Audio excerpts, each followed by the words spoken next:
by the Shaktipada. Here Paramashiva is sitting to tell you all, you are Paramashiva, you are me, with Shaktipada and Shaktinipada. The Dvitiya Vijnasa Krama is an extensive and thorough yoga sequence to prepare your body to receive the experience being given by the Supreme Founder of Hinduism. Through the yoga, which is aligned as per the source scriptures laid down by Paramashiva and the Agamas, you break all the impossibility in your body and in turn break the very cognition of impossibility. The program leads you to go beyond your human frame and limiting human ideas, which prevents you from living your highest possibility. I will reach you wherever you are, whichever corner of the world you may be. I will reach you with enlightenment. Again I tell you, I am not here to prove I am God, I am here to prove you are God. Don't wait to become divine. Register now at paramashivoham.org.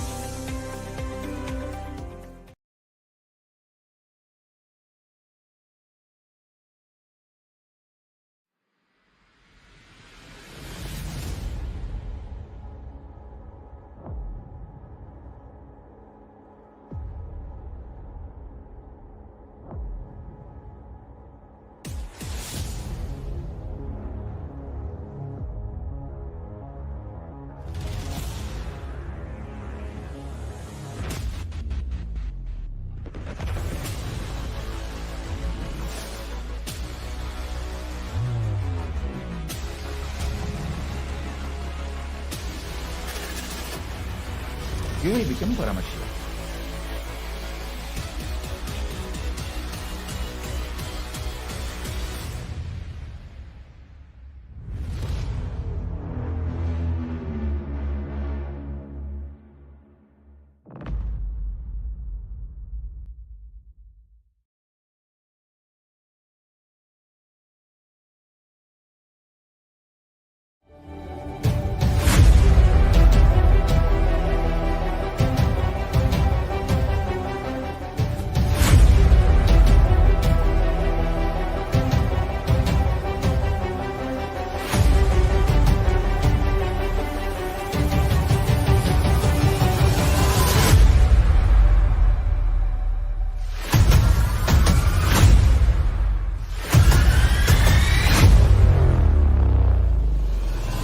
Whatever I shared till now, condensing the whole thing and reviving it as experience, starting from completion, unclutching,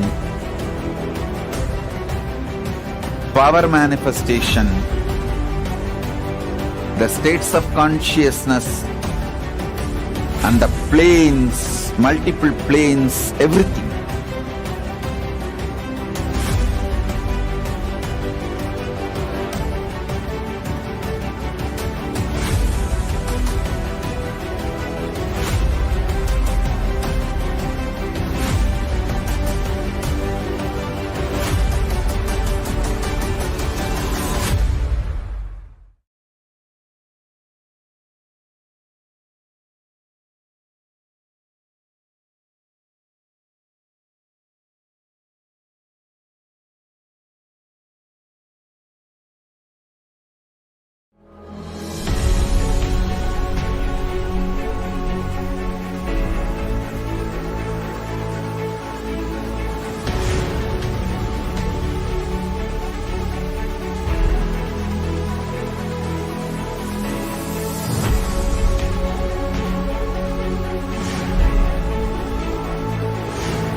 Understand?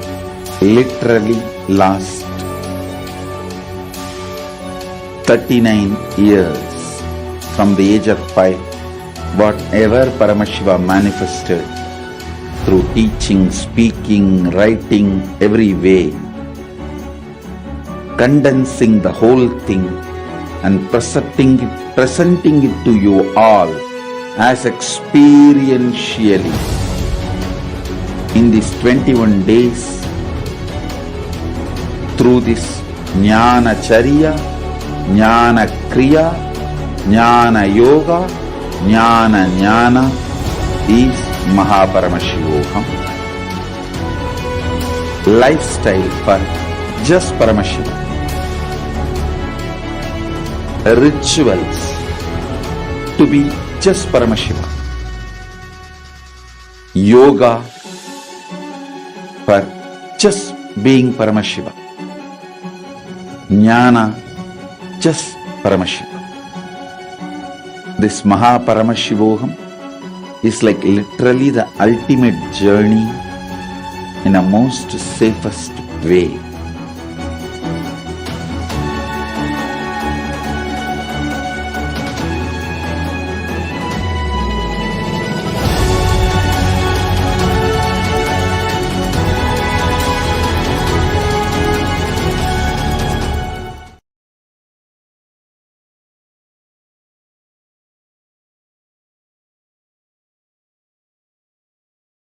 A more intelligently connected world leads to a brighter future, and humanity leads to a better world.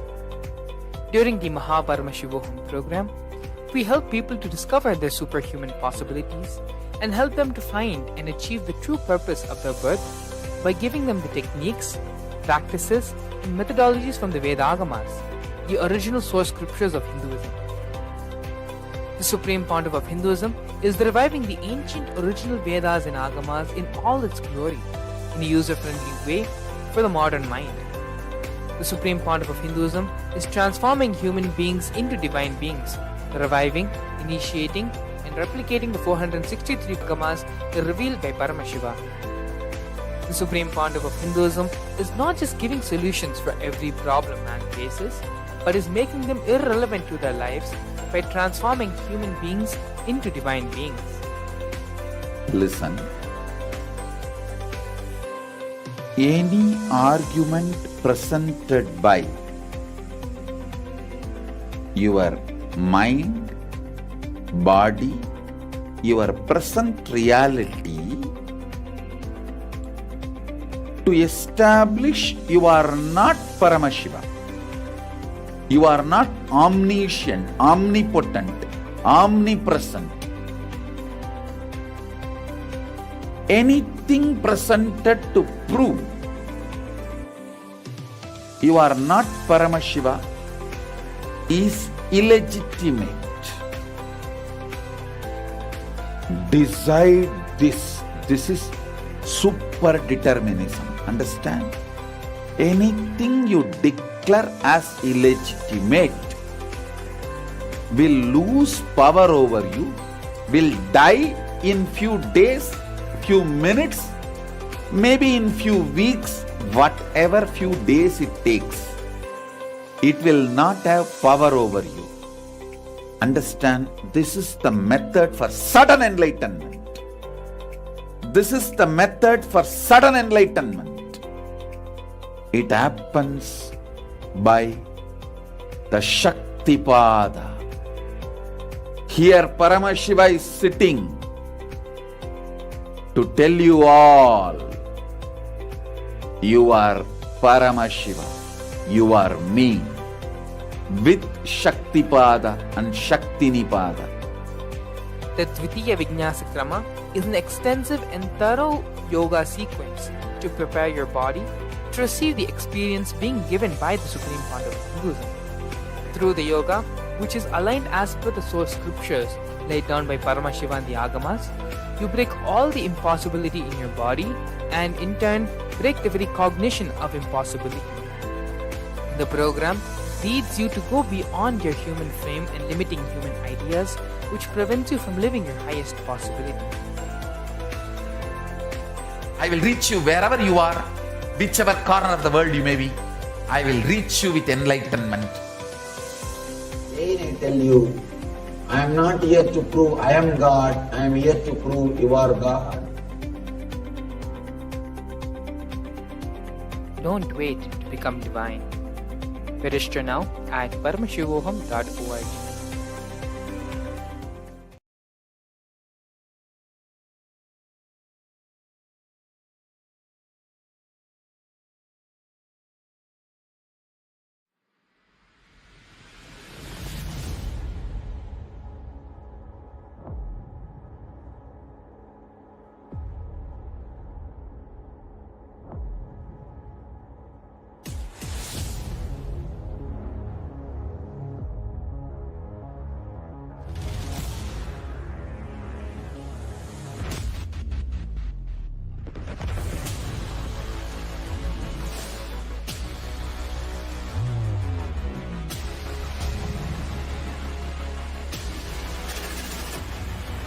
You will become Paramashivam.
Whatever I shared till now, condensing the whole thing and reviving it as experience from complete consciousness and the planes, everything.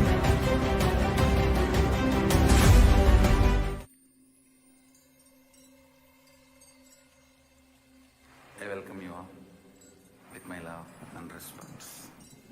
Let you all open all your three eyes.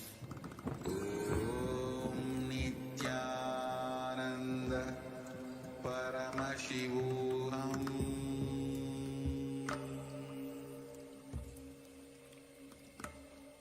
Om Nithyananda Paramashivam.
Nithyanandam Paramasukadam Kevalam Jnanamurtim Dvandvaditam Gagana Sadrisham Tattvamasyadilaksham Ekam Nityam Vimalamachalam Sarvadhi Sakshi Bhutam Bhavatitam Trigunarhitam Sadgurum Tam Namami.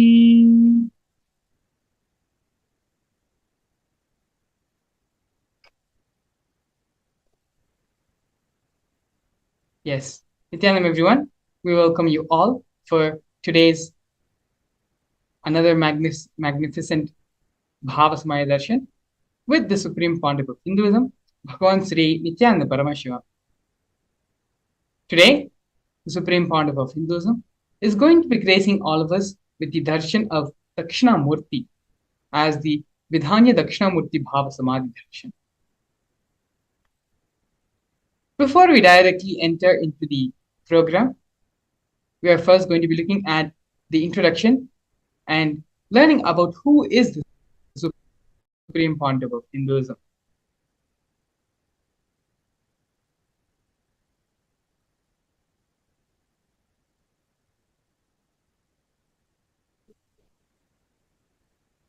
The Supreme Pontiff of Hinduism, Bhagavan Sri Nithyananda Paramashivam, was born on January 3rd, 1978, in the holy and auspicious town of Tiruvannamalai, India. On the 17th of July 1981, at the age of 3, the Supreme Pontiff of Hinduism was initiated into Bala Sannyas, which is the initiation into the child saint by enlightened beings, masters, and his predecessors through a ritualistic ceremony. Next, we're going to be looking at the science of identifying incarnations. The Supreme Pontiff of Hinduism was identified as an incarnation by enlightened beings and masters such as Yogi Raj Yogananda Puri, Vidwan Panduranganath, and the 230th Guru Mahasannidhanam of the Tondai Mandala Adinam of Kanchimath.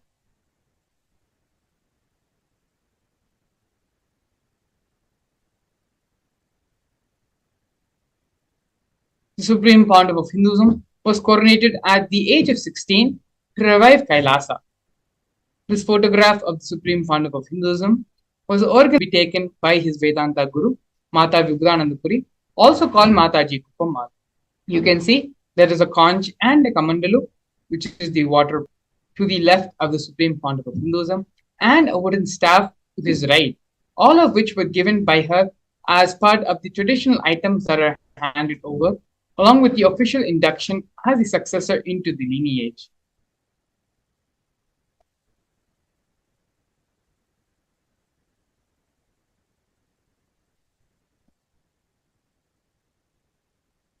Here we can see the early days of the Nithyananda Sangha, of the revival of Kailasa. To the leftmost, we have a photo, a black and white photo of the Supreme Pontiff of Hinduism when he was very young. The Supreme Pontiff of Hinduism constructed and built the temple monastery complex of his Guru Mataji Vibhudanandapuri in Tiruvannamalai. This complex was built brick by the Supreme Pontiff of Hinduism himself. On April 14, 2001, the Supreme Pontiff of Hinduism establishes the first Kailasa temple monastery in Tiruchengodu, South India. You can see the Supreme Pontiff of Hinduism's own handwriting annotation on the photograph where the Supreme Pontiff of Hinduism has noted the auspicious occasion on this day. Next, in the year 2002, 1 year later, on November 4th, at the age of 24, the Supreme Pontiff of Hinduism establishes the headquarters, Adi Kailasa Sarvanyapeetham, in South India. By the age of 26, in the year 2004, the Supreme Pontiff of Hinduism conducts mass living enlightenment initiation conventions, taking people through powerful cleansing processes of our seven energy centers. These mass living enlightenment initiation conventions happened all across the globe in various parts of the world. In the year 2005, at the age of 27, the Supreme Pontiff of Hinduism was welcomed with the proclamation message by the Mayor of St. Louis, Francis G. Slade.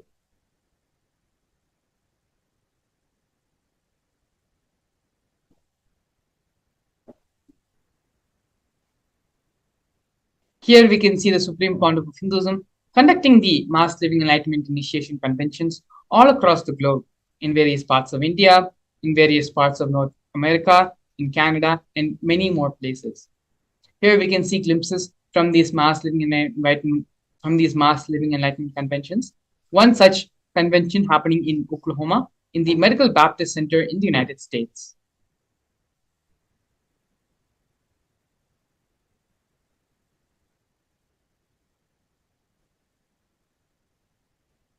In the years 2015 and 16, the Supreme Pontiff of Hinduism initiated thousands into the mass living enlightenment during the Kumbh Mela festival, both in Nasik in 2015 and in the Ujjain Kumbh Mela in 2016.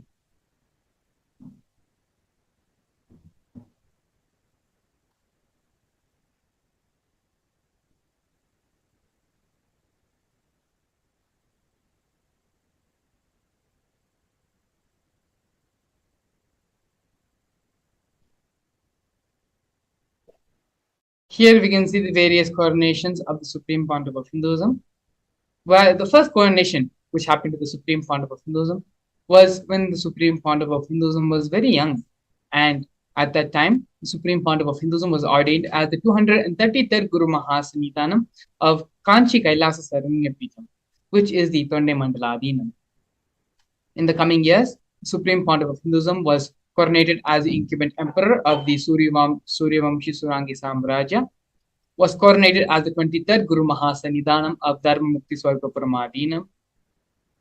In the year 2012, the Supreme Pontiff of Hinduism was coronated as 293rd Jagat Guru Mahasannidhanam of Kailasonatha Shyamalapita Sarvanyapeetham of Madurai. In the year following that, in 2013, the Supreme Pontiff of Hinduism was coronated Mandaleshwar, which is the supreme spiritual head of the Mahanirvani Akhada, which is the most ancient and oldest apex body of Hinduism. In the year 2014, the Supreme Pontiff of Hinduism was coronated as the 1008th Acharya Mahamandaleshwar, which is the head of all the spiritual leaders of the Atal Akhada. In the year 2015, the Supreme Pontiff of Hinduism was elected as the Supreme Pontiff of Hinduism by a congregation of over 1,000 Hindu leaders, pontiffs.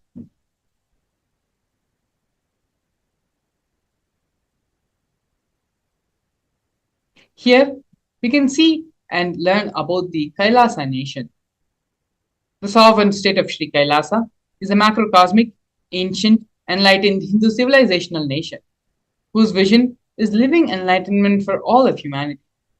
Kailasa's mission is to revive, share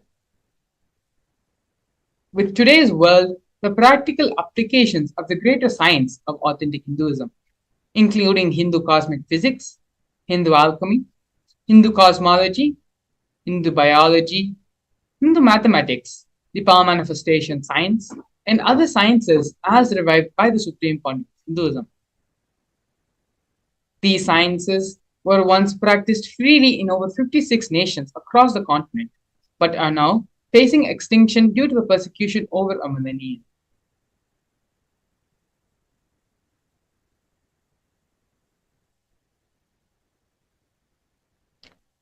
We are now going to be looking at the 108 Sri Kailasas Uniting Nation initiatives. Sri Kailasa Uniting Nation initiatives are 108 different initiatives supporting a variety of humanitarian services, collectively allowing for the creation of an enlightened, peaceful, sustainable, equitable, resilient, and thriving world. One of the projects which we're going to be looking at by Sri Kailasa Uniting Nations is the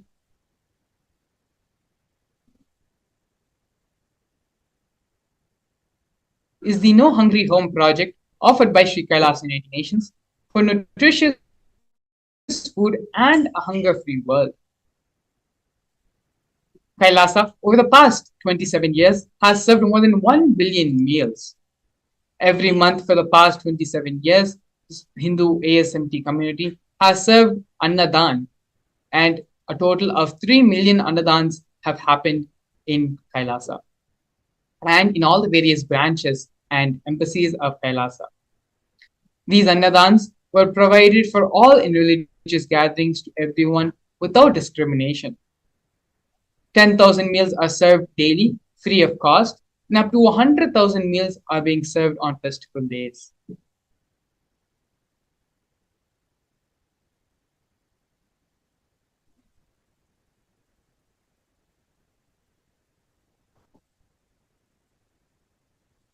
Here we can see Kailasa's protective and preventive COVID care centers offered by Sri Kailasa Uniting Nations for affordable and holistic healthcare. During the pandemic, the Supreme Pontiff of Hinduism converted his monastery campuses into a multi-layer quarantine facility free for all people, regardless of any difference in age, gender, caste, creed, ethnicity, color, or socioeconomic status. Food, shelter, internet, and all the basic facilities, including free medical services, were provided for an indefinite amount of time. More than 30 million citizens followed Kailasa's 28-day spiritual regimen in the year 2020.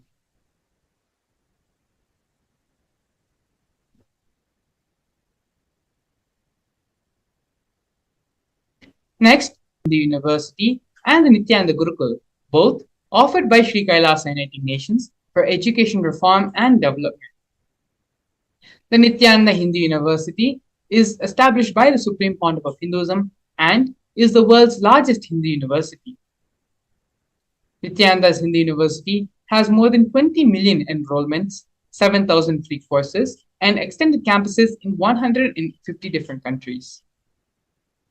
The Nithyananda Gurukul is inaugurated by the Supreme Pontiff of Hinduism on the 2nd of October 2006 and is for the revival of the ancient Adi-Shaivite Guru disciple education system, which is an authentic knowledge transmission system based on enlightenment.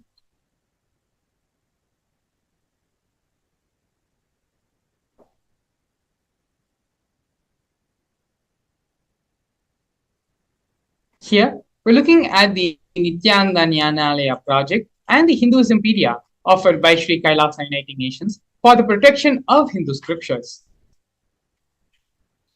The Nithyananda Hindu Jnanalaya project was established by the Supreme Pontiff of Hinduism to collect and preserve the 1 billion Hindu scriptures while ensuring the knowledge is made accessible and shared free of cost to all, collecting and preserving 1 billion source books on Hinduism. The Supreme Pontiff of Hinduism himself has authored 10,000 books in 3 different languages and translated into 50 other different languages, has published more than 10,000 articles, and has given more than 10,000 hours of free discourses with over 1 billion combined views. Kailasa's Hinduismpedia is an establishment by the Supreme Pontiff of Hinduism, where the Supreme Pontiff of Hinduism has collected more than 15 terabyte digital books and rare manuscripts from all 19 Sarvanya Pitas, ancient mutts, and ashrams. 1 million pages on Hinduism, and a collection of 22,000 digital books, 1,000 e-text books, and 100,000 articles on various topics of Hinduism.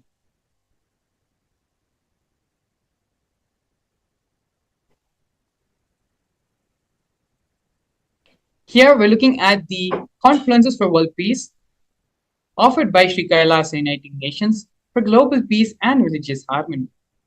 In the year 2009, the Supreme Pandav of Hinduism organized a month-long peace walk covering 1,000 kilometers and 1,000 villages to bring together in harmony from all walks of life to promote feeling connection and oneness among people. During the walk, health camps were conducted in villages along its path.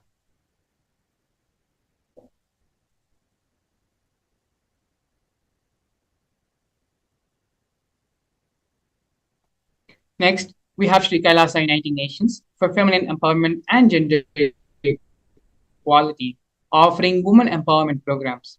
The first is the Kailasa Yogini Saranya Peetham, which is the establishment of yoga and meditation universities to empower their quality of life, and emphasis on life solutions through Vedas and through the Agamas, empowering the indigenous rural women, fighting against wrongful gender stereotyping, gender-based violence, and lack of inclusive and quality learning environments.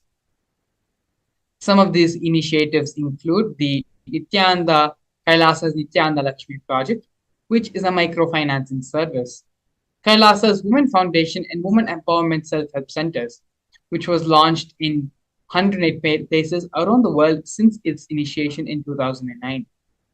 Kailasa's Ankita program, which is the providing of foundational literacy about working of basic community services and infrastructure environments. Kailasa's Ashraya program, providing vocational training programs to rural and indigenous women to provide equal opportunities and access to independent, self-sufficient financial environments to them. The Supreme Pandav of Hinduism has revived the Vedic feminism in Kailasa, where 80% of the leadership positions are occupied by women.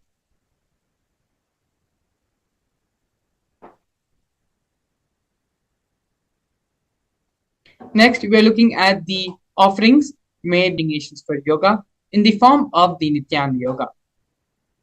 The Supreme Pandav of Hinduism has revived 108 scientifically validated kriyas, specifically targeted to 108 major disorders and diseases such as diabetes, arthritis, and blood pressure.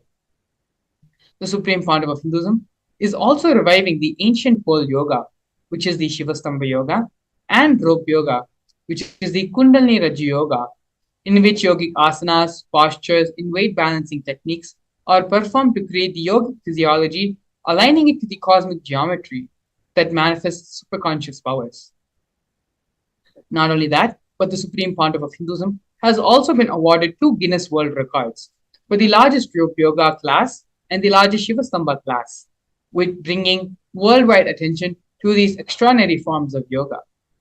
These Guinness World Records were established on the 30th of September and 3rd of October, respectively.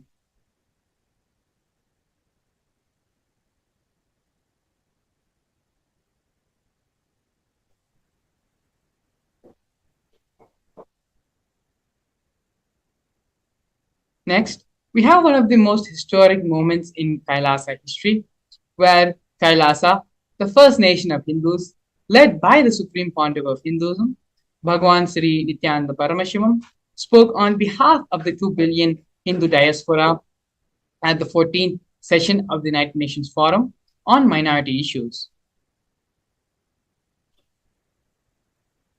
A significant milestone in the history of Hindus and the sovereign state of Sri Kailasa happened on the 2nd of December 2021.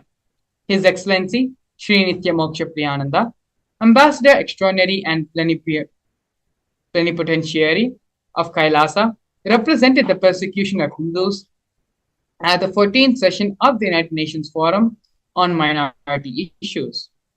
The theme of the forum was conflict prevention and protection of human rights of minorities. This was the first time the plight of persecuted Hindu minorities was represented in the United Nations. The systematic and degenerational attacks on Hindu indigenous traditions were highlighted as a part of this meeting.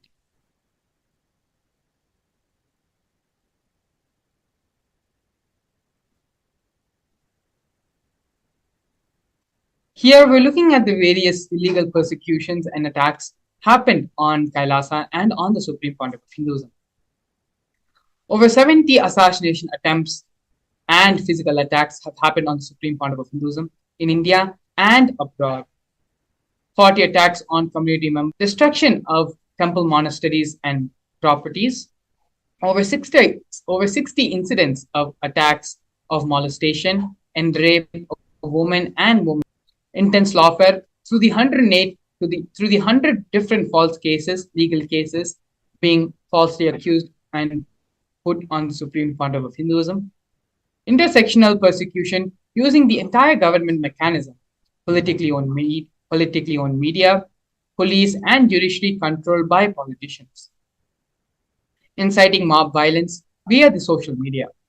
These are not just one or two, but many ways through which the illegal attacks are happening on the Supreme Pontiff of Hinduism by anti-spiritual elements and anti-Hindu elements.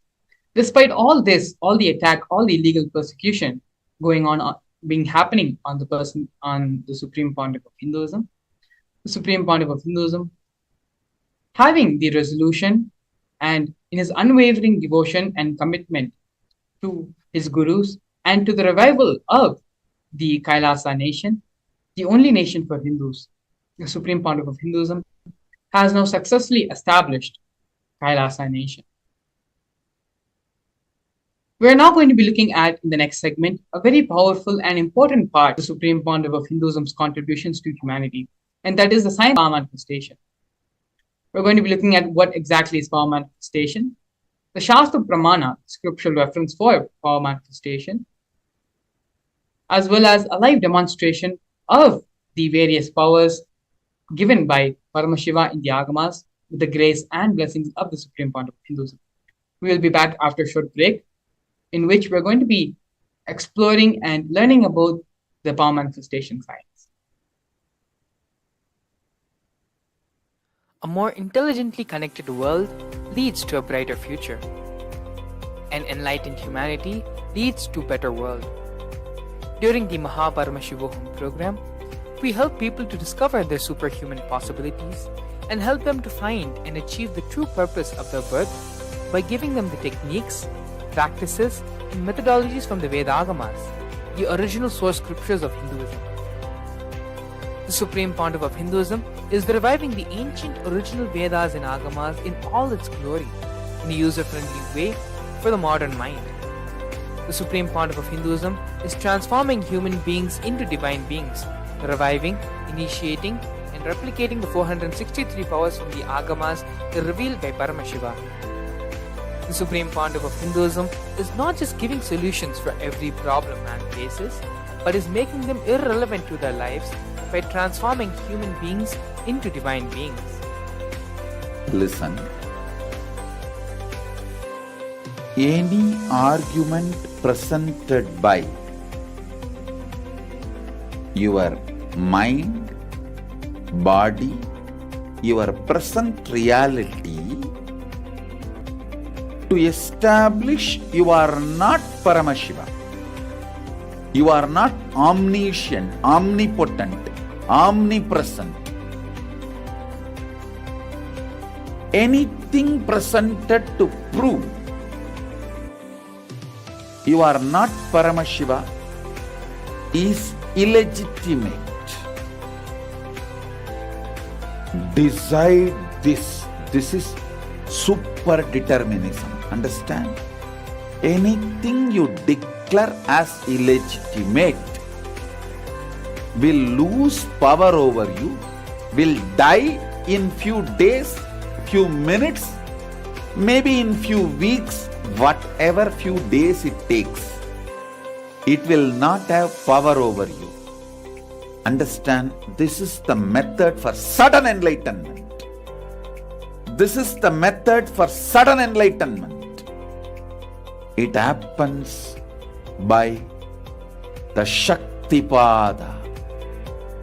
Here Paramashiva is sitting to tell you all, you are Paramashiva, you are me, with Shaktipada and Shaktinipada. The Dvitiya Vinyasa Krama is an extensive and thorough yoga sequence to prepare your body to receive the experience being given by the Supreme Pandava of Hinduism. Through the yoga, which is aligned as per the source scriptures laid down by Paramashiva and the Agamas, you break all the impossibility in your body and in turn break the very cognition of impossibility. The program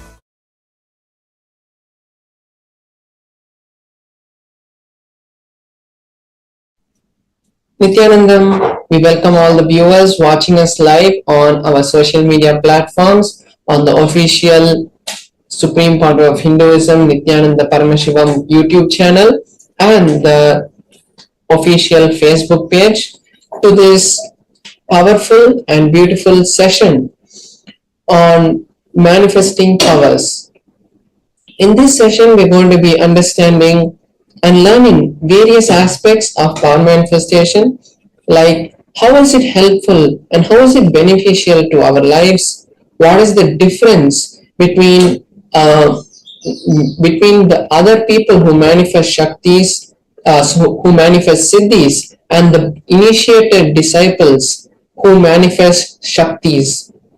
And ultimately, we are going to be having a powerful session, a powerful demonstration on the manifesting Shaktis of Paramashiva. So now let us understand first what are the powers and where do they come from. The powers actually come from the Vedas and Agamas, which are the source scriptures of Hinduism. And in the Vedas and Agamas, Paramashiva reveals in detail about how every human is hardwired to manifest the Shaktis of Paramashiva. Manifesting powers are given in detail in the Vedas and Agamas, a step-by-step methodology of how to manifest them and how, when we achieve enlightenment, how these manifestations happen.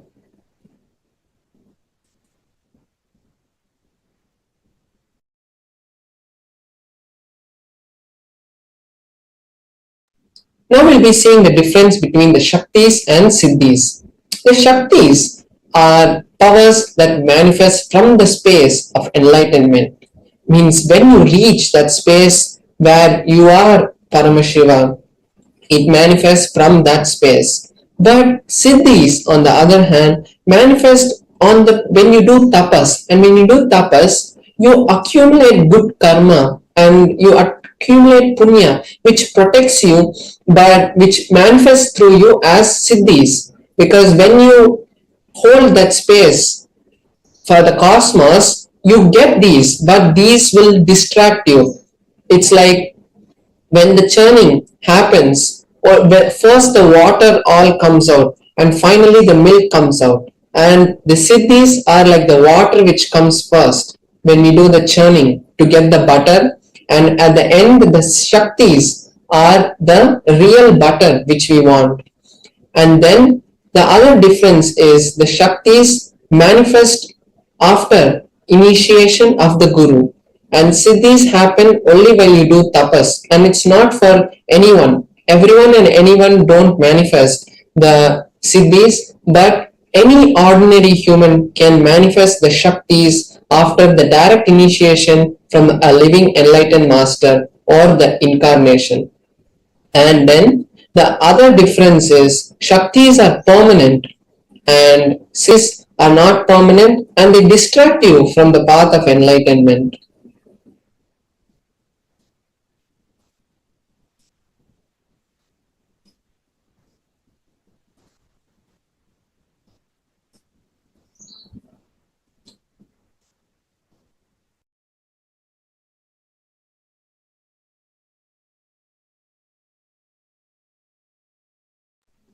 Now we're going to be seeing the various pramanas. How are these powers derived? From where do we get these powers and how is it validated? What is the foolproof authentication method that is used by the ancient rishis to validate these. So these powers are validated in four different ways. First is the supreme authority of these is the Shastra Pramana. The Shastra Pramana is the direct revelation from Paramashiva, what Paramashiva has given to us in the Vedas and Agamas, which are the source scriptures for Hinduism. Then we have the Apta Pramana, which is the experiences which are time tested and foolproof.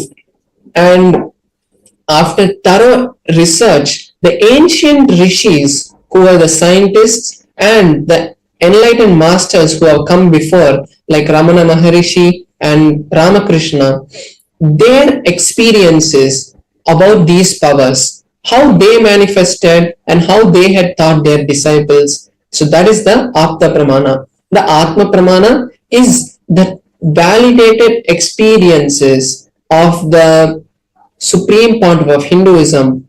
How the Supreme Pontiff of Hinduism, after manifesting these Shaktis, he validates them with the Apta Pramana, seeing whether his experiences match the Apta Pramana, and then seeing whether his experiences match with the Shastra Pramana. After that, he reveals it to us as his Atma Pramana. Then we have the Pratyaksha Pramana, which is the scientific study and the empirical evidence of these Shaktis. What science understands when these powers manifest. And now we're going to be going through a detailed explanation of each of these Pramanas for the powers. So before that, we'll be seeing the source of these Shaktis. Who is the source?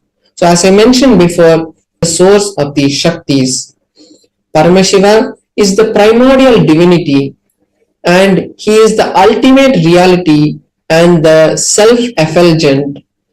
He is also Swayam Prakasha, which is self-effulgent, and he is omniscient and omnipresent. From him, this whole universe is, and the five actions are manifested, which is the creation, sustenance, elimination, removing from delusion, and liberation. So through these five actions, all of this whole universe, this whole cosmos, this whole existence that is there, which we know, is created and sustained. The ultimate truth about Shaktis is when the powerful cognitions are mapped into our consciousness, when the jnana is mapped into the prajna, it manifests as possibilities and powers in every being, which is prajnana.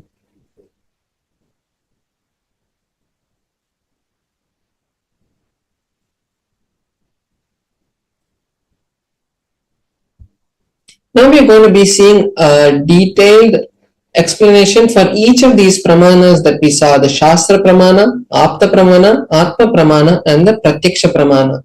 So first we have the Shastra Pramana for the power of third eye, which is from the Vijnana Bhairava Tantra, scripture directly revealed by Paramashiva to Paramashiva Shakti, and in that scripture he gives the reference for the power of third eye. And third eye is not just the blindfold reading, but it is the extraordinary intra-organ which is given to all of us by Paramashiva. So the Shastra Pramana is from the Vijnana Bhairava Tantra, Sutra 34. Kapantarmanonyasa tishtanmilitalochanaha kramena manaso dadyat lakshayed lakshyamuttamam. The translation for this verse is by fixing the mind on the inner space within the crown center and sitting stably without any movement and having the eyes closed in succession. By that stability of the mind, the inner space, through the power of the third eye, one directly sees the ultimate lakshyam by having the vision beyond the sight. that reveals any object or place attaining the space of oneness with Paramashivam. So we can see here how Paramashiva has given the detailed understanding of how these powers manifest. And it is by the space of ultimate oneness with Paramashiva. Now we are seeing the Apta Pramana for this power, which is from the Bhagavad Gita. The Bhagavad Gita is in the historical epic called the Mahabharata, and in the Mahabharata there is a dialogue between Arjuna and Krishna, where Bhagavan Krishna is the direct incarnation of Parandama and Arjuna is the disciple, is the friend of Krishna. And before going to the war, Arjuna has some delusion which blocks him from performing the instructions of Bhagavan Krishna, and at that time the ultimate scripture of the Bhagavad Gita is revealed to humanity. So in that, the 11th chapter, Arjuna has the desire to see the divine vision, the divine darshan.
I welcome you all with my love and respect.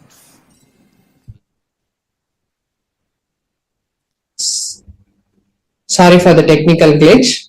Yes. So we were seeing from where the Bhagavad Gita was revealed and how the Bhagavad Gita was revealed and how Arjuna had asked Krishna that Arjuna wanted to see the cosmic form, the Vishwarupa Darshana of Krishna.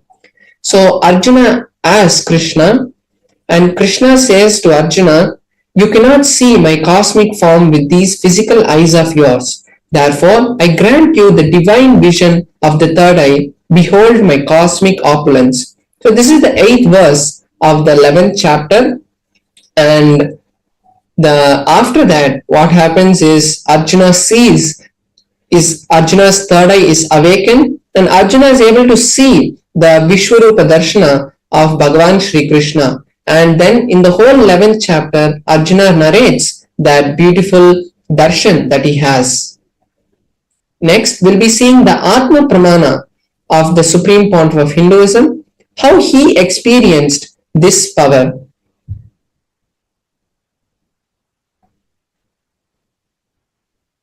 Inside and outside broke. So in the Supreme Pontiff of Hinduism's own words, he says, that I was able to see everything. I was able to see, in my first experience, I was able to see the whole 360 degrees around me, above me, in all 10 directions, everything. and below me. I was able to not only see everything, I was able to feel and experience everything. So as we saw in the Shastra Pramana, the verse says that once the mind and body is in stable oneness with Paramashivam, Which I was sitting, you will be able to see beyond the sight and have the divine vision of the ultimate goal, Lakshyam, and you will have the equally. extraordinary oneness and Advaita with Paramashiva. So we can see this in this experience of the Supreme Pontiff of Hinduism. Next, we'll be seeing the Whole empirical evidence, Vinadhara which is the hills, all scientific the study plants, on the Supreme Pontiff of Hinduism. bush, shrubs, trees, everything, everything, everything. So here we can see the scientific research that has been conducted on the Supreme Pontiff of Hinduism. And in that study, they had used the technique of positron emission topography, which is a way the scientists use specific equipment that is kept on the head of a person and measures the brain waves of anyone. So we can see how in this picture the Supreme Pontiff of Hinduism itself is going through the research, and when they had done the measurements, they found high activity in the part of the brain which hosts the third eye, where the third eye is. So in the frontal lobe of the Supreme Pontiff of Hinduism, they were able to see high amount of activity being released, and 90% of the energy was from that place, and the whole rest of the brain was silent and had become dark. So this is the findings that they could find from the Supreme Pontiff of Hinduism's own brain when they had done the scan. Now we'll be seeing one of the powers that manifests from the power of the third eye, which is the power of consciousness over matter. And consciousness over matter is also from the Vijnana Bhairava Tantra. We'll be seeing the Shastra Pramana now, and then we'll be moving on to the live demonstration of this power. So the Shastra Pramana for the power of consciousness over matter is from the Vijnana Bhairava Tantra, Sutra 120, Dharana 95. Bhagavan Paramashiva says, Kvachid vastuni vinyasya shane drishtim nivartayet tajnanam chitta sahitam devi shunyalayo bhavet. The meaning is, having fixed one's eyes on a particular object, vastu, one should slowly withdraw the sight from that object as well as slowly eliminate the knowledge of that object. Then one should remove all the thoughts, one should unclutch from all the thoughts and impressions of that object. Then, O Devi, one abides in Shunya, the state where there is nothing other than this exists, which is the state of all inclusiveness or infinity. So as we can see, in this verse also, Paramashiva again emphasizes that from that space of oneness, from that space of Advaita, only all these powers manifest. So now we'll be having a live demonstration of this power, where I will be manifesting this power to all of you.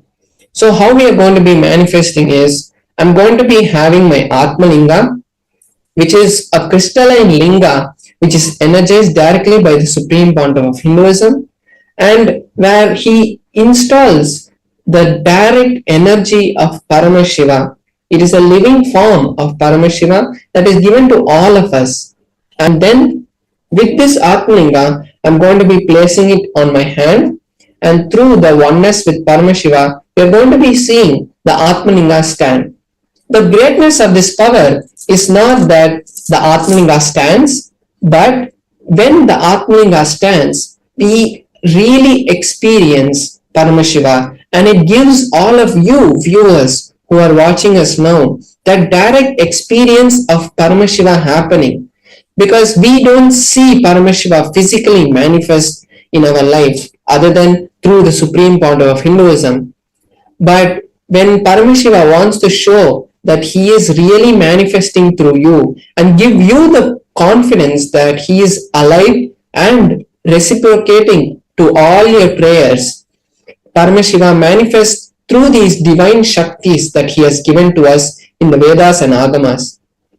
So now I'll be showing in a close-up camera my hand and the Atmalinga, and we will be able to see that there is no strings tied to my hand, there is no any other way that the Atmalinga can be moved other than through the power of the consciousness.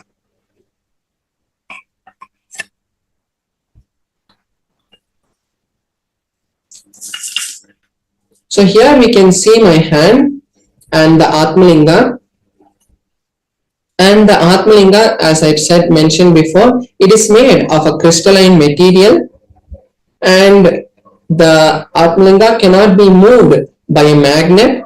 And we can see that my hand also, there is no kind of glue, there is no kind of strings tied. And when I'm going to be doing the manifestation, I'm also going to be having this tissue paper. So you can see that it's just a plain tissue paper. There's no strings or anything in it.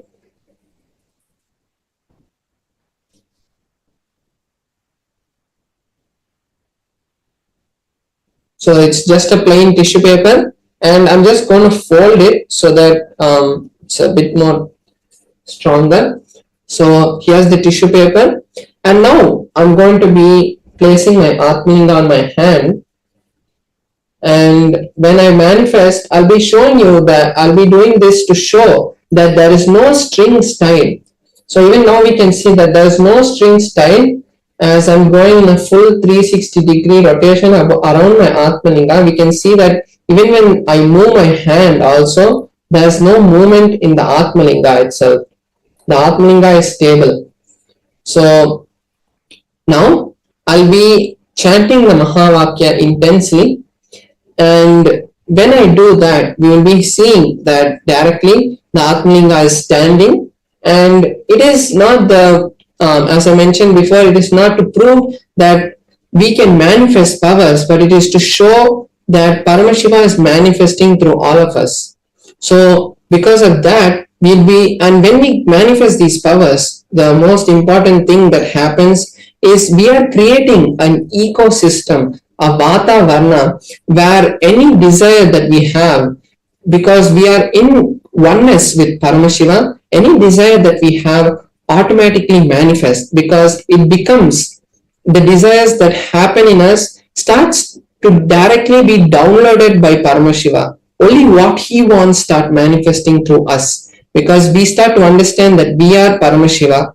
So any power that we want or any desire that we want to manifest happens. So all the viewers also can take this time now to manifest any intention, whether it might be some wealth, health, or any relationship that you want. This is the best time to create the reality for that to happen. So now I'll be chanting the Mahavakya, and all of you viewers watching us now can also take this time now to create, because every day we are manifesting the powers in this segment. So every day you're building that connection, because only when the connection happens, it will really manifest. Like only when the phone is connected to the Wi-Fi, you can use it to send messages. So when every day you keep doing the power manifestation, you will start to see that you are able to connect with Paramashiva. You are able to allow that flow of energy to happen through you. So now I'll be chanting the Mahavakya, and all of you can join me and also chant along to manifest the state and space of Paramashiva. Om Nithyananda Paramashivoham. Om Nithyananda Paramashivoham. Om Nithyananda Paramashivoham. Om Nithyananda Paramashivoham. Om Nithyananda Paramashivoham. Om Nithyananda Paramashivoham. Om Nithyananda Paramashivoham. Om Nithyananda Paramashivoham. Om Nithyananda Paramashivoham. Om Nithyananda Paramashivoham. So we can see standing also there's no movement in the Atmalinga. So we can see it's the direct manifestation of Paramashiva happening. Om Nithyananda Paramashivoham. Om Nithyananda Paramashivoham. Om Nithyananda Paramashivoham.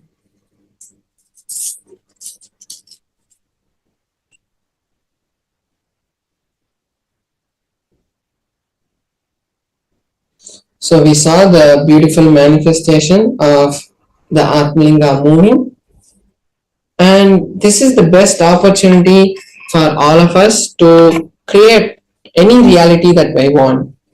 So the best reality that I think that all of us should create is Paramashivoham, because when we attend Paramashivoham, it is not just another spiritual retreat or online mind solutions or problem solving kind of program. It is a direct program by the Supreme Pontiff of Hinduism, who is the Nijavatara of Paramashiva, and who has scientifically proven that these programs can create any reality in your life, is going to be conducting the Paramashivoham sessions. And when we sit in those sessions, what you think about wealth, health, powers, money, anything that you think, totally there'll be a change, because you will get the real understandings, real cognitions about these powers. And when you get that, you will be easily able to create anything in your life, because you're getting the password to the cosmos and you're getting the direct connection to Paramashiva. And when Paramashiva ordains, anything that you want will happen. So now will be, you can all take some time now to create that intention first. Maybe you don't have this cognition or understanding right now that your reality is being blessed by Paramashiva, because when he wants you to attend the program, when he wants you, it is only by his will that you can do anything. It is not being bound by Paramashiva, but it is the way that Paramashiva has given human beings the enough of freedom as they get responsible. So with responsibility, automatically freedom happens. So when we really understand that we are Paramashiva, that is the freedom and that is the responsibility that we are taking. So Paramashivoham is the best opportunity for all of us to create any reality and really manifest Paramashiva through us. So now we'll be moving on to the next segment, where we'll be learning some really powerful cognitions and understandings about our life. How using those powerful cognitions we can change a lot of problems that we are facing today and create the new future that we want. So we'll be right back with you after a short break. Thank you, Nithyanandam. A more intelligently connected world leads to a brighter future. An enlightened humanity leads to a better world. During the Paramashivoham program, we help people to discover their superhuman possibilities and help them to find and achieve the true purpose of their birth by giving them the techniques, practices, and methodologies from the Vedagamas, the original source scriptures of Hinduism. The Supreme Pontiff of Hinduism is reviving the ancient original Vedas and Agamas in all its glory, in a user-friendly way for the modern mind. The Supreme Pontiff of Hinduism is transforming human beings into divine beings, reviving, initiating, and replicating the 463 powers from the Agamas revealed by Paramashivam. The Supreme Pontiff of Hinduism is not just giving solutions for every problem man faces, but is making them irrelevant to their lives by transforming human beings into divine beings. Listen. Any argument presented by your mind, body, your present reality to establish you are not Paramashiva. You are not omniscient, omnipotent, omnipresent. Anything presented to prove you are not Paramashiva is illegitimate. Decide this. This is super determinism. Understand?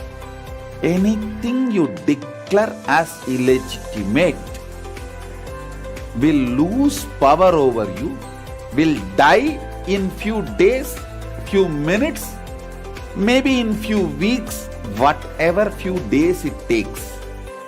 It will not have power over you. Understand, this is the method for sudden enlightenment. This is the method for sudden enlightenment. It happens by the Shaktipada. Here Paramashiva is sitting to tell you all, you are Paramashiva, you are me, with Shaktipada and Shaktinipada. The Dvitiya Vijnasa Krama is an extensive and thorough yoga sequence to prepare your body to receive the experience being given by the Supreme Pontiff of Hinduism. Through the yoga, which is aligned as per the source scriptures laid down by Paramashiva and the Agamas, you break all the impossibility in your body and in turn break the very cognition of impossibility. The program leads you to go beyond your human frame and limiting human ideas, which prevents you from living your highest possibility. I will reach you wherever you are, whichever corner of the world you may be. I will reach you with enlightenment. Again I tell you, I am not here to prove I am God, I am here to Don't wait to become register now at paramashivoham.org.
You will become Paramashiva.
Let you all open all your three eyes. Om Nithyananda Paramashivam.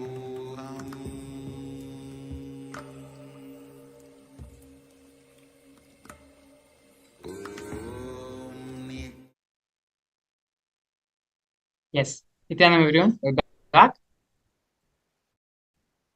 Beautifully, in the previous segment, we saw Paramashivam Maharaj demonstrate the powers of the third eye, displaying the science of power manifestation.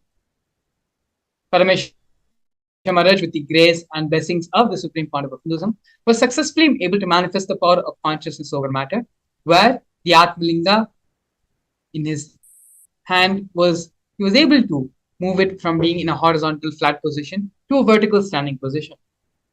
These are just one of the many powers which Paramashiva has listed in the Vedas and Agamas, a total of 463. In this next segment now, we're going to be learning more about the Bhava Samadhi Darshan, which we are all going to be receiving today from the Supreme Founder of Hinduism with his grace and blessings. Dakshinamurthy. Dakshinamurthy is the embodiment of the Guru Tattva, of Guru in our life. Once there's a beautiful Leela story which happens in Mahakailasa, in the abode of Paramashiva. As we all may know, Paramashiva is mostly always in Samadhi, in the space of Nirvikalpa Samadhi. One day Devi Parvati, Parashakti, asks Paramashiva, "Oh Paramashiva, always you're in meditation, you're in contemplation, you're sitting in such a restful awareness, deep space, without attending to anything in the outer world, without attending to anything which is happening around you. What is it that you're so engrossed in meditating?" Paramashiva beautifully answers, "I am meditating on the Guru Tattva." It is through the Guru we achieve the ultimate. We experience and realize our oneness with the cosmos. We are now going to be watching a series of videos given by the Supreme Founder of Hinduism on this truth of the Guru Tattva, as well as the story of Dakshinamurthy. Dakshinamurthy Guru, the first Guru to happen on this planet. Before we enter into the segment, we request all our viewers to please sit with your head, neck, and spine in a straight single line, and allow for the space of restful awareness to settle in your system. Let us move from the space of hearing to the space of listening, because it is only in the space of listening where everything that Swamiji says will be imbibed by our systems, will become a part of our cognition. So please sit straight, take a few minutes, and come back, relax yourself into the space of restful awareness. Keep aside all your electronic devices, gadgets, whatever it is that may be distracting you or may be a distraction for you during the session. Keep everything aside, close the door if you need to, and just sit with yourself in a space of deep restful awareness. We are now going to be listening to the great truths given by the Supreme Founder of Hinduism on the Guru Tattva and on Dakshinamurthy.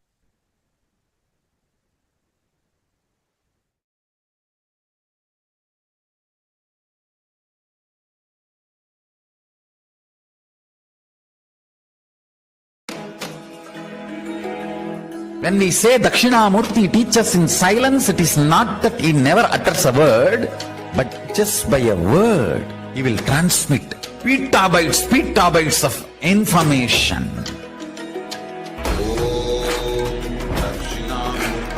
He sat as Dakshinamurthy in his formless space. His very presence vibrated, and all the rishis received that great truths. Darshanamurtaye cha vidmahe jnanahastaya dhimahi tanno dhisha prachodayat. Om Darshanamurtaye cha vidmahe jnanahastaya dhimahi tanno dhisha prachodayat. Om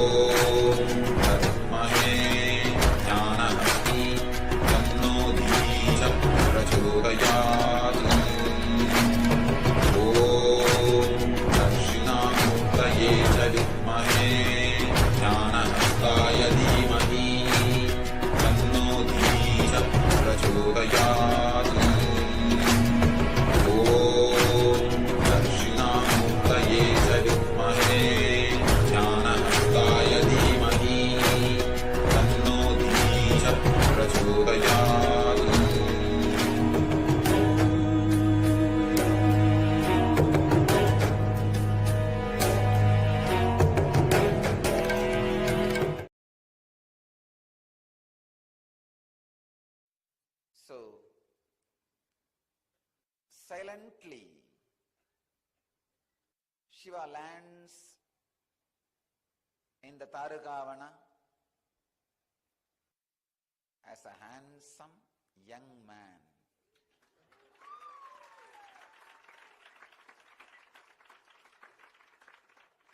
And the extraordinary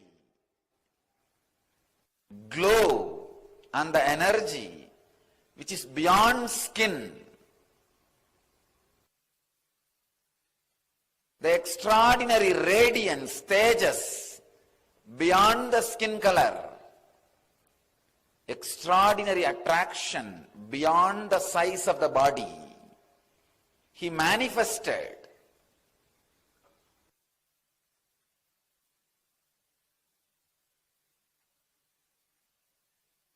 as this young man filled the whole Tarugavana. And he went round the Tarugavana in the name of begging to collect food. His Parivrajaka Yatra.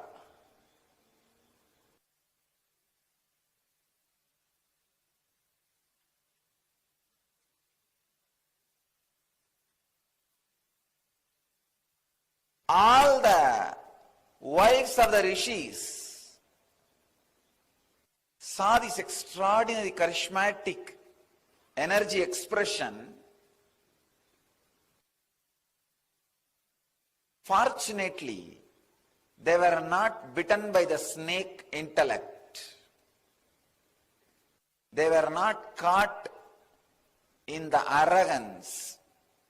They were not caught in the pseudo-ego of their husbands. These Tarugavana rishis, some of the great intellectuals, because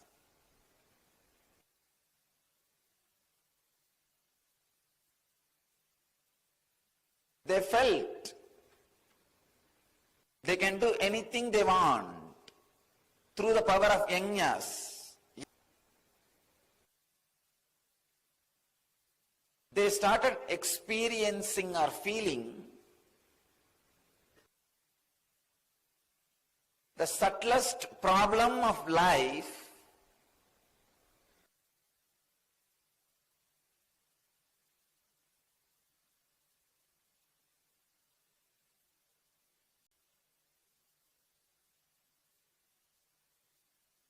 pseudo-ego asserting itself as ultimate. So, silently, Shiva lands in the Tarugavana as a handsome young man.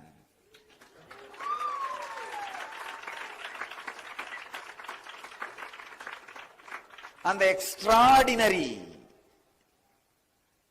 glow and the energy which is beyond skin,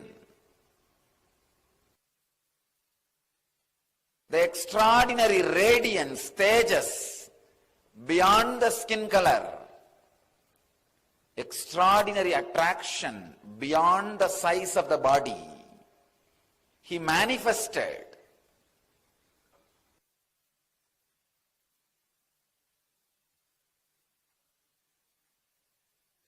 as this young man filled the whole Tarugavana. And he went round the Tarugavana in the name of begging to collect food. His Parivrajaka Yatra.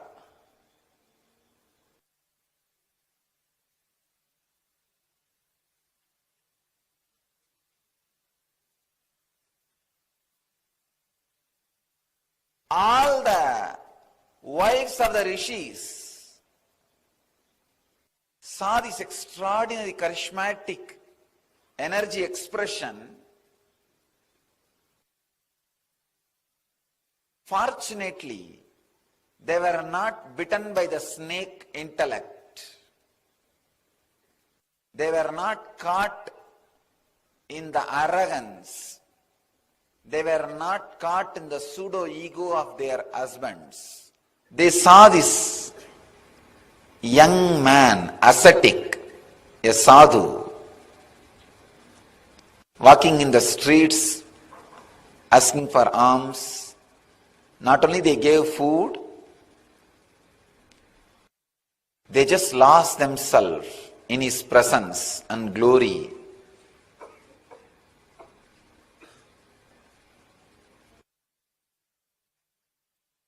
All of them have started spending time around him,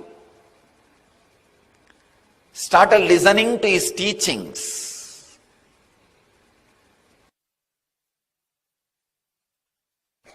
Imbibing those ideas. The problem started in the house. So it is too much. Within 2 days, there was a meeting of all the intellectuals, big discussion, how to stop this young sadhu going around and begging and giving lessons and teachings and taking classes. Something immediately need to be done, otherwise we will not have anybody in our house.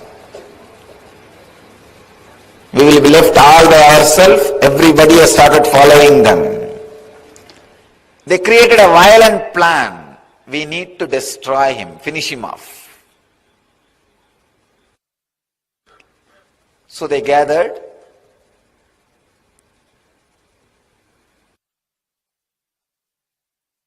Started spreading waves.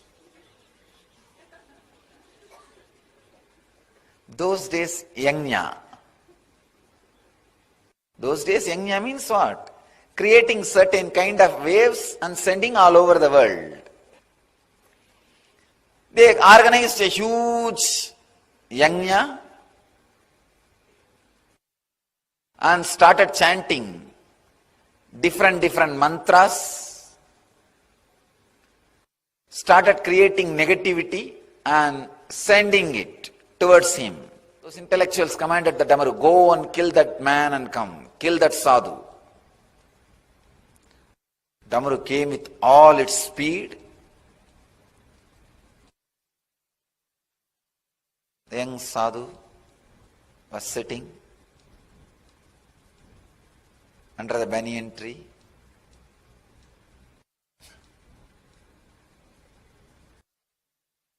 The light smile, opened his eyes and saw what is coming. The Damaru with all the vigor and power was trying to come near to destroy. All this young sadhu did, he just caught it and kept in his hand to play whenever he wants. Then they created another huge weapon. It's called Maru. They sent that weapon. All right, at least you go and destroy him and come back. Neither Damaru nor Deer did the job. You go. When that came again, he did not even move. Just picked up that Maru and kept it in his right hand. Be with me. You may be useful whenever I want.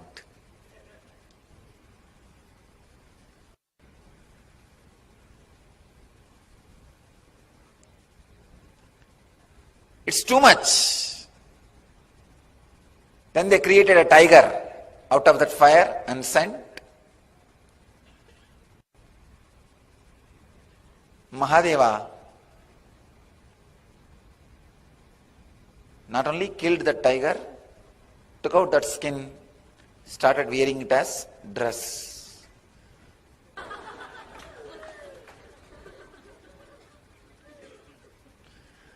So he started wearing his as dress.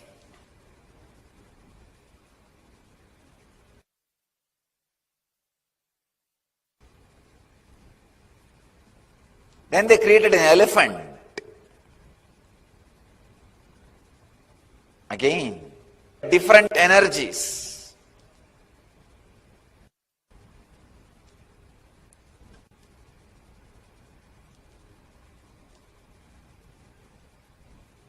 Finally created a asura, dark, cunning, cruel, dumb.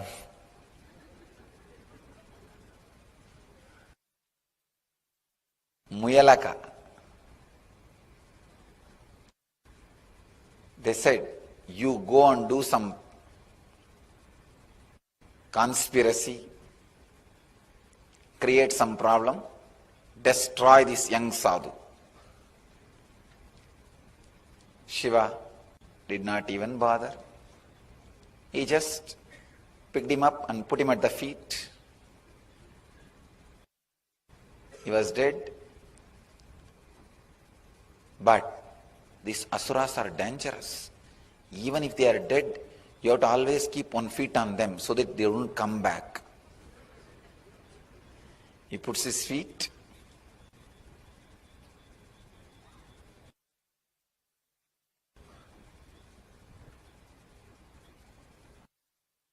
Realizing their utter failure,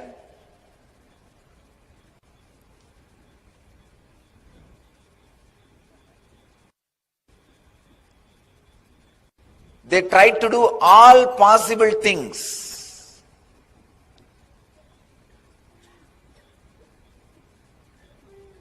Sending different weapons in a different way and different negative energies. But nothing could hurt Mahadeva. Nothing could hurt that young sadhu. Everything goes and just surrenders itself at his feet. They were shocked, surprised, unable to understand what is going on, confused, completely disturbed. The very fire, Agni, in which they do the homa and create anything they want, that very fire they commanded, come on, it is time, you go and destroy him, or we will be destroyed. The fire comes in full speed. That's the last weapon they had.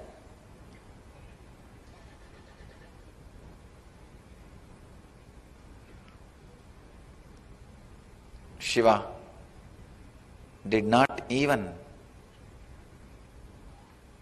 move his body, just opened his eyes, picked up that fire in the left hand, still he is holding in the left hand. You can see, as Dakshinamurthy, he will be holding it in the left hand. That is the fire. Now, these rishis lost practically everything. Nothing is left.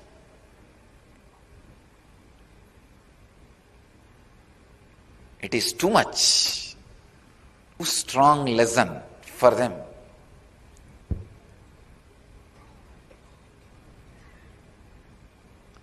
But even though they were thinking about this young sadhu to destroy him, but continuous thinking about him has brought some good things to them.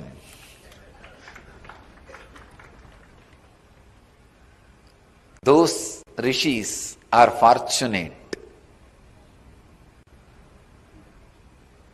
Maybe the layer of negativity they carried was very less.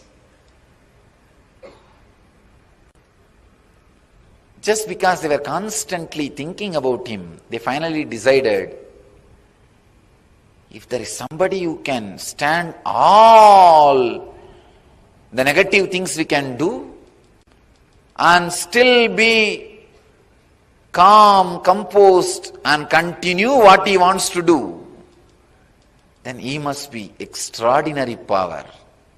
They had little intelligence also along with their intellect. Fortunately, they went and surrendered at the feet of Mahadeva. Because they surrendered, Shiva gave knowledge to them also. Not only he saved humanity from these atheistic intellectuals, because they also surrendered, he saved them also from themselves. By his presence, intense silence, he liberated them, enlightened them, made them to understand just the karma or the extraordinary powers are not ultimate. There is something more than that. Understand this story.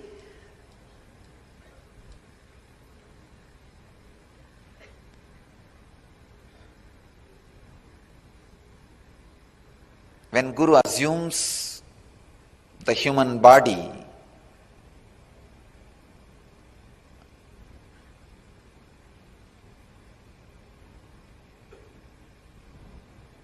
when he comes down to the human frequency to save humanity from rituals and save themselves from themselves, save them also from themselves.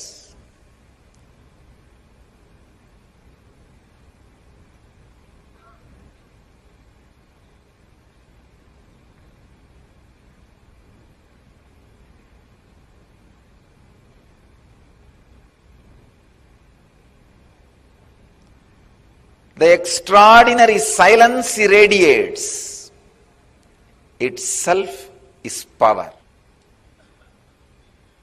Because of his extraordinary energy and silence and the spiritual presence, any negativity comes, just dies down and starts in a positive way.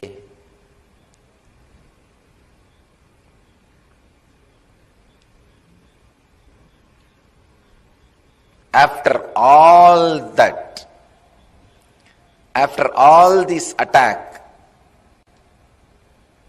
still he is sitting silently in the banyan tree, radiating his presence.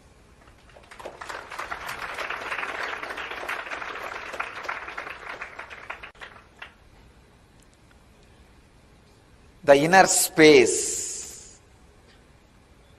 continues to radiate the extraordinary and intense presence goes on inspiring everybody to transform themselves. First, he destroys all the negativity thrown towards him and turns them into positive energy. Then he transforms the very people who are trying to throw negativity towards him.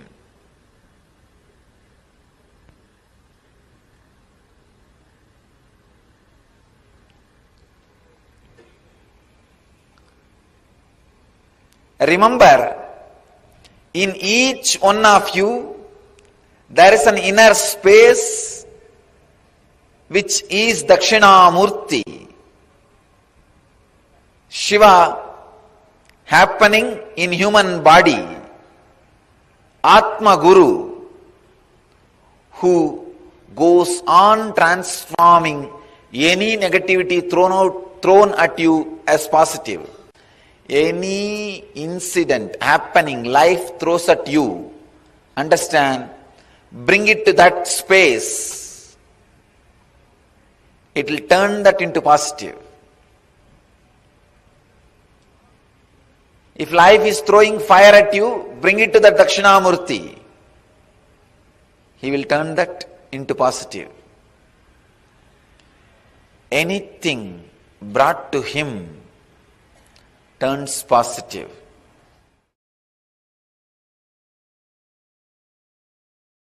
See, Paramashiva manifested as Dakshinamurthy to teach Veda and Agamas to Targamana rishis. It's not that it was a past. If you become silent to free yourself from the past, present, future, through unclutching, you can see he is teaching even now in that huge cosmic sound. Om, even recorded by NASA. That soundless sound, Anahata Dhvani. Om. If you can hear it through the deep unclutching, you can see Dakshinamurthy teaching you now. Then Mahadeva withdraws Adi Shakti into himself. He sits as Sadashiva and Adi Shakti together. That is what is Dakshinamurthy form. That is why in all Rajeshwari temples there will not be Shiva. In all Dakshinamurthy temples there will not be Devi. Because in Dakshinamurthy form he is both. In Rajeshwari form he is both. When the male component is sucked into the female component, he is Rajeshwari. When the female component is sucked into the male component, he is Dakshinamurthy. In no Dakshinamurthy temple, there will be Devi. So he sits as Dakshinamurthy.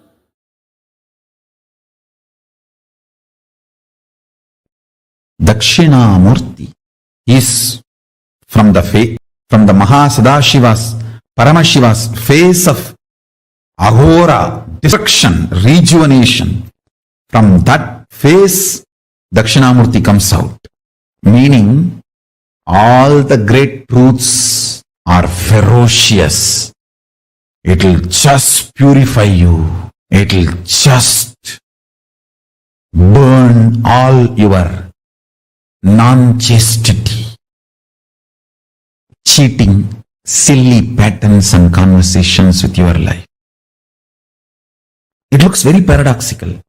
The embodiment of peace, Dakshinamurthy, silence, comes out of the face of Paramashiva's agora, which is supposed to be perceived intense violence, ferociousness. Teacher is the ultimate rejuvenator. Guru is the ultimate rejuvenator. He removes everything you know as you and he manifests everything is real you. The real you swallowing everything you know as you is chastity. Allow the chastity to Paramashiva manifest in you. Let real you eat and swallow whatever you know as you. I am not singing. Wake up when Dakshinamurthy teaches. Don't wait for Kalabhairava to come and wake you up. And you need to know both came out of the same face, Agora. Maybe Paramashiva always tries to show Dakshinamurthy of his Agora face. And if you don't listen, then only he has to allow Kalabhairava to manifest. Chastity will never create conflicts. It will bring tremendous fulfillment. If there is a conflict outside, look in. Something need to be attended inside. Something need to be worked out inside.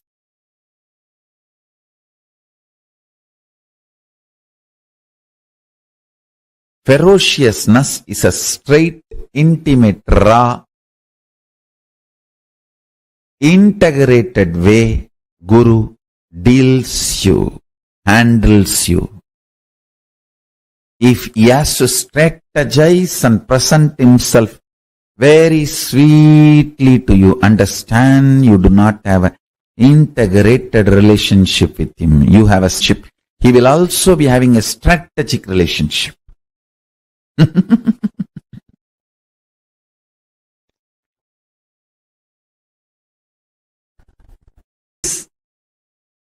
Paramashiva dealing you with his own hands, with his empty hands, bare hands, he will never kill you.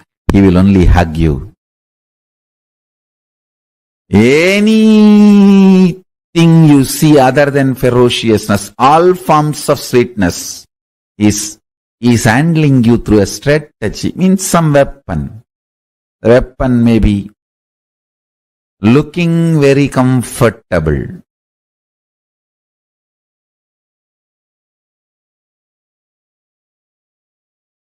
but not good for you in long term. Ferociousness, straightforwardness is the best integrated, intimate relationship with Guru. Understand, my love is lubrication for your machine. My ferociousness is energy, fuel, power for your machine. Any machine can run without lubrication, but it cannot run without power, energy. My ferociousness is as important as power is needed for the machine to run. My love is lubrication, optional, which is not compulsion. Don't even expect lubrication.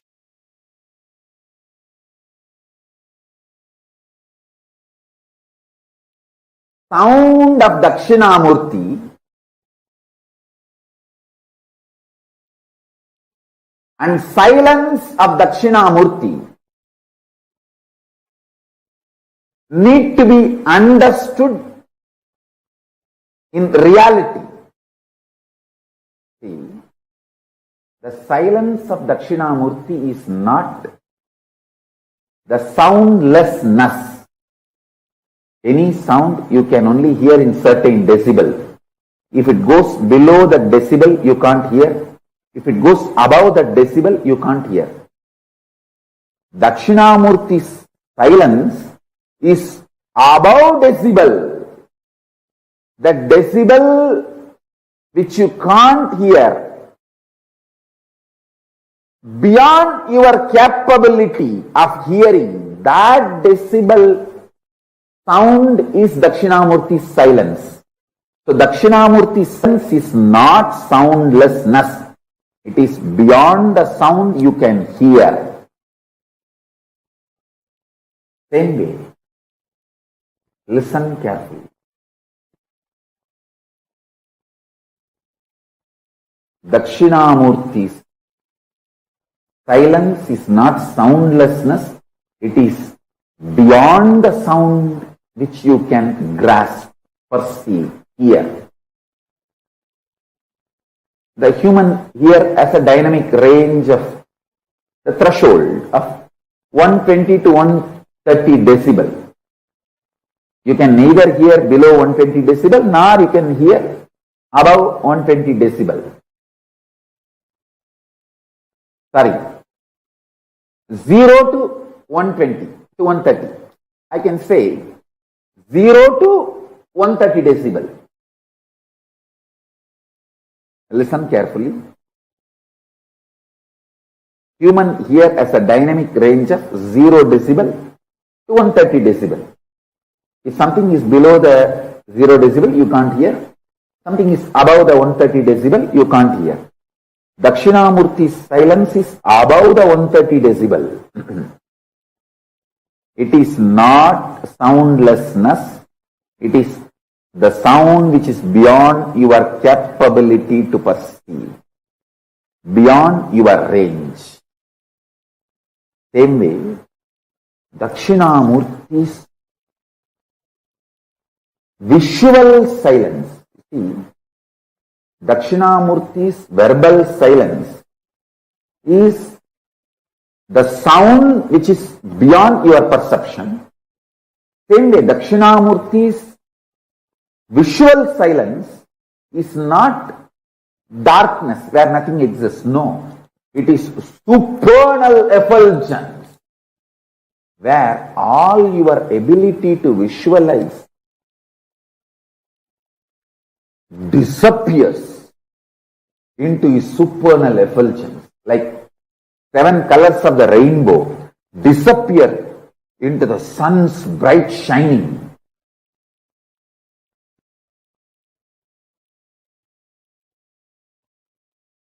Your ability to visualize dissolves, disappears into the supernal effulgence of Dakshinamurthy. Understand? The supernal effulgence of Dakshinamurthy and supernal silence of Dakshinamurthy. Then you will understand the right knowledge, right clue about the existence of Paramashivatva. If you understand this one truth, today you can manifest powers.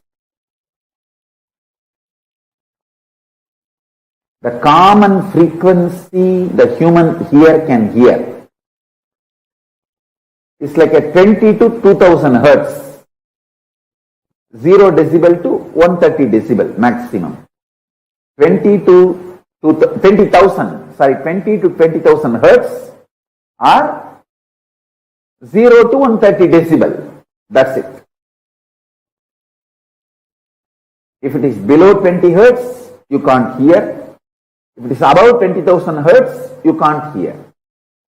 Dakshinamurthi's silence is above 20,000 hertz. And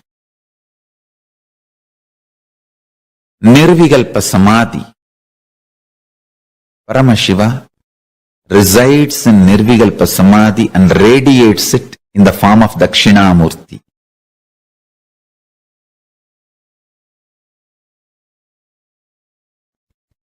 In all our temples, Dakshinamurthy radiates the biology of Nirvikalpa Samadhi. Anybody wants Nirvikalpa Samadhi? Go to our temples, Dakshinamurthis, and touch the Dakshinamurthy deity.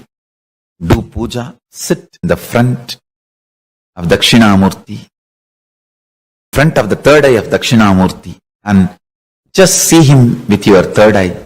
You will fall into Nirvikalpa Samadhi. He carries the very bio-memory, conscious decision, will to be in Nirvikalpa Samadhi. In Nirvikalpa Samadhi, all will melts down. That Tattva, Nirvikalpa Samadhi Tattva, radiates as a living will in all our Dakshinamurthis.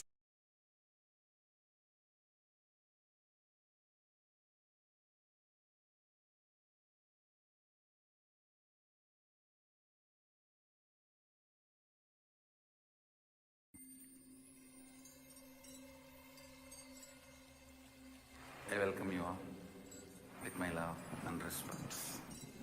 Let you all open all your 3 eyes. Om Nithyananda Paramashivam.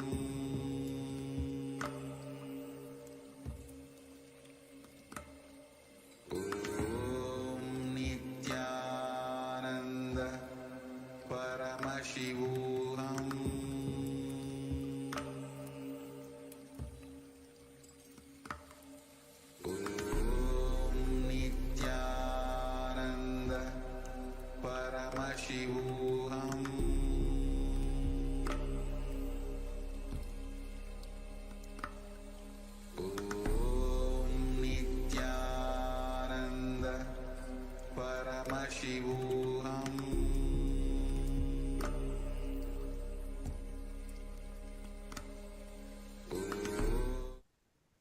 Yes, Nithyananda, we're back. Beautifully through the course of satsangs, the supreme founder of Hinduism expanded on the story, the Leela of Paramashiva coming down and assuming the form of Dakshinamurthy, as well as how Dakshinamurthy removed the ego of the Tarakavana rishis. How, due to the various powers they were manifesting, they became arrogant, they became egoistic, and they became atheistic. It is the compassionate form of Dakshinamurti coming down and removing their ego and bestowing the science of living enlightenment upon them. Forgiveness is a straight, intimate, raw, and integrated way which Guru handles you. If he has to strategize and present himself very sweetly to you, understand you do not have an integrated relationship with him. You have a strategic relationship. He will also have a strategic relationship. Swamiji actually very beautifully again and again says that Guru is nothing but a mirror of you. The way you respond and you relate with the Guru, in the same way only the Guru relates. When you behave strategically and hypocritically with the Guru, that is the same way the Master also relate back at you. But when you are in complete integrity, complete authenticity, and have a very straightforward relationship with the Guru, then the Guru will also be straightforward and integrated to you as well. It is what you do, your actions, decides the relationship with you, the relationship you will have with your Guru, with your Master.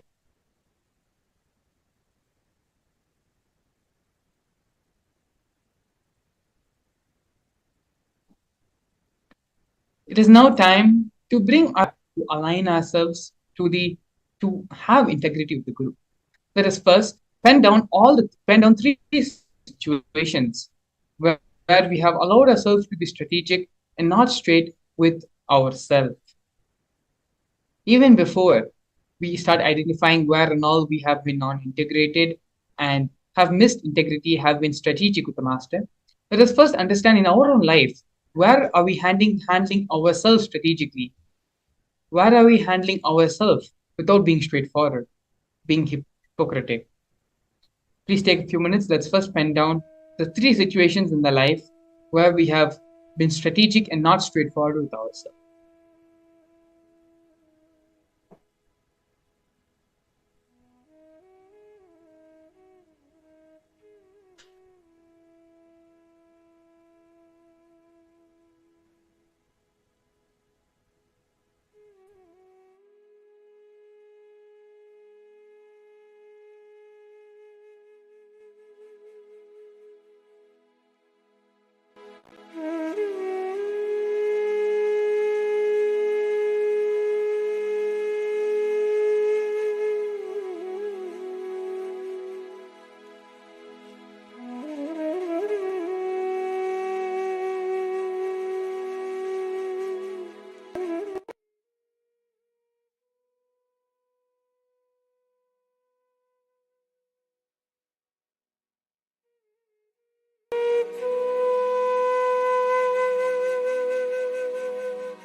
Yes. Let us now move to the second step of the process. After identifying the three situations in which you have allowed to be yourself to be strategic with you and not straight with your own self, we're going to be entering the next process, next step, which is deciding to be raw and straight with yourself and pen down everything which comes up. All the different ideas, different decisions which you now have to start making for your life. When you take the decision to be straight, to be raw, and to be straightforward and integrated with yourself, all the decisions, all the thought processes, everything which you need to change in yourself starts coming, starts rising to the surface of your mind. Start penning all of them. Start penning all the life changes which you yourself know you need to make once you decide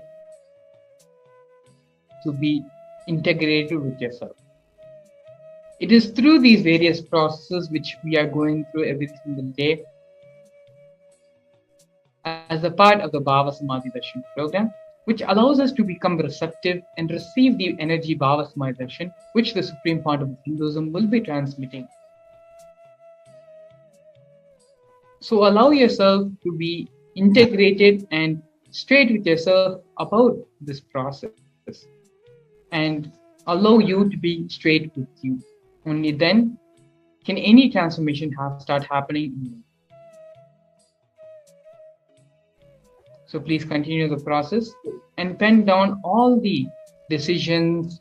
Now you know all the strategies, the decisions, everything you need to do to integrate yourself and to manifest the reality which you want. Start penning all those things.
Yes, let's move now to the next step of the process. Deciding consciously. I am moving up the strategic relationship. I will have a straight relationship with myself and with Swamiji. Take the strong decision, strong stance, conscious will with yourself about how you're going to relate with yourself, how you're going to relate with the Guru, with the Master, with Swamiji, and start allowing the integrity with the Guru to flower. With this, we come to the end of this segment. We are now going to be practically and going to be causing and manifesting your reality. Joining us in the next segment, we have devotees as well as Crown Prince Balsant of the Nithyananda order of Kailasa, who's going to be leading us into the next session of causing our realities. Please stay tuned. We'll be back after the film.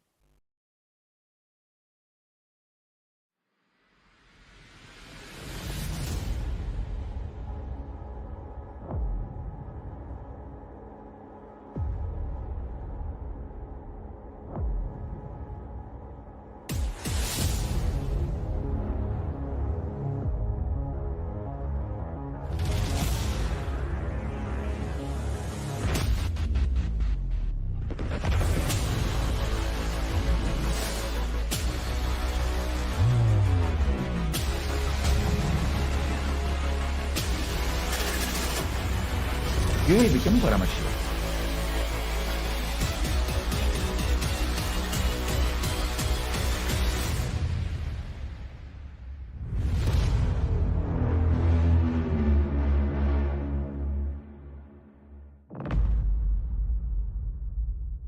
A more intelligently connected world leads to a brighter future. An enlightened humanity leads to a better world.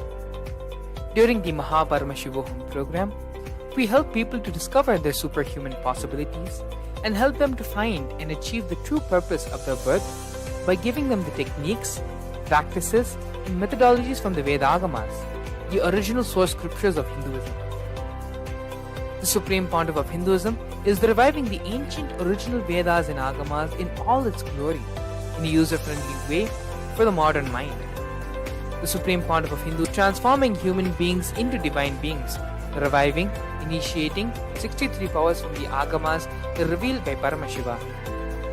The Supreme Pontiff of Hinduism is not just giving solutions for every problem man faces, but is making them irrelevant to their lives by transforming human beings into divine beings. Listen. Any argument presented by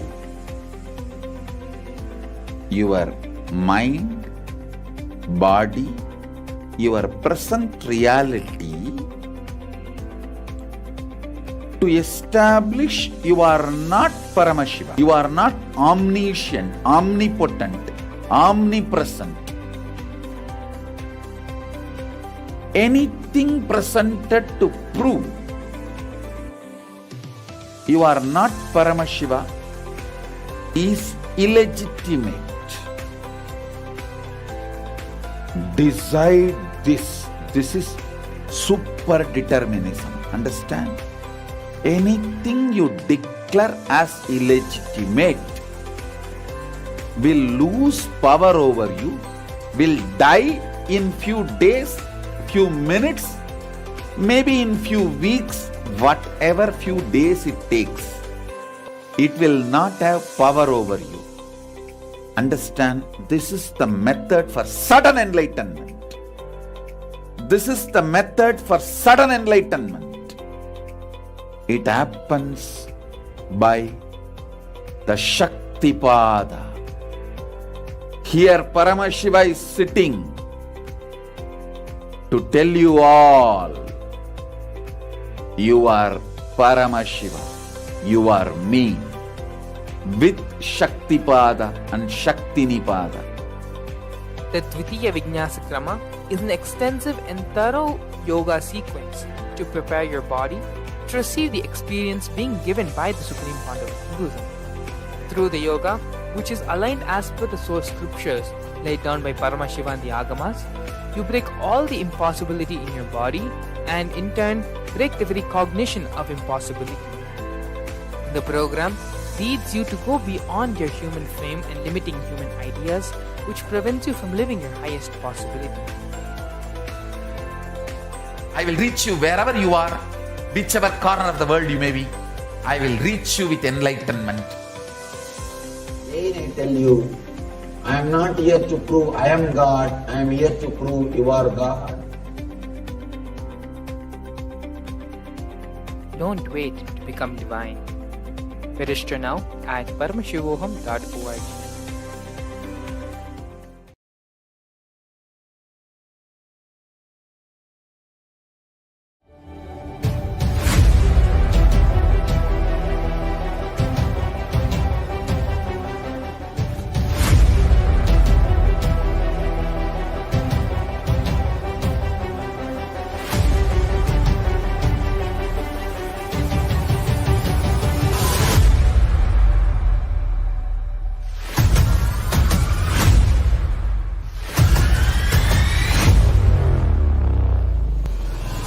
Whatever I shared till now, condensing the whole thing and reviving it as experience, starting from completion, unclutching,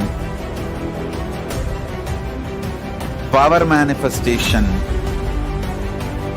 the states of consciousness and the planes multiple planes, everything.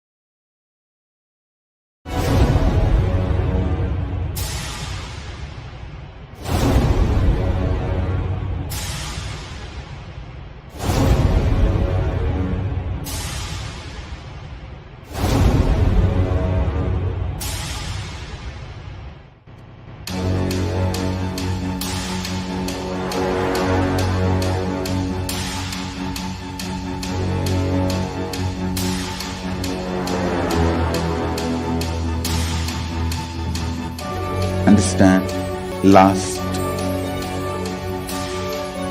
39 years from the age of 5, whatever Paramashiva manifested through teaching, speaking, writing, every way, condensing the whole thing and presenting it to you all as experientially in these 21 days through this Jnana Charya, Jnana Kriya, Jnana Yoga, Jnana Jnana is Mahaparamashivoham. Lifestyle for just Paramashiva. Rituals to be just Paramashiva. Yoga for just being Paramashiva. Jnana, just Paramashiva. This Mahaparamashivoham is like literally the ultimate journey in a most safest way.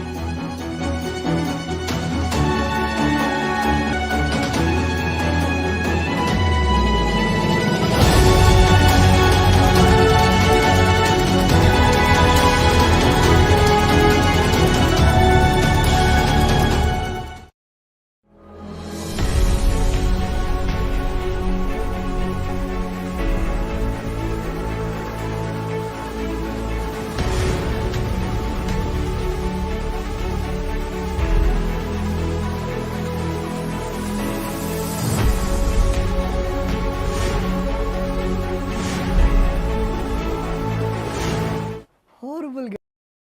9, 8, 7, 6, 5, 4,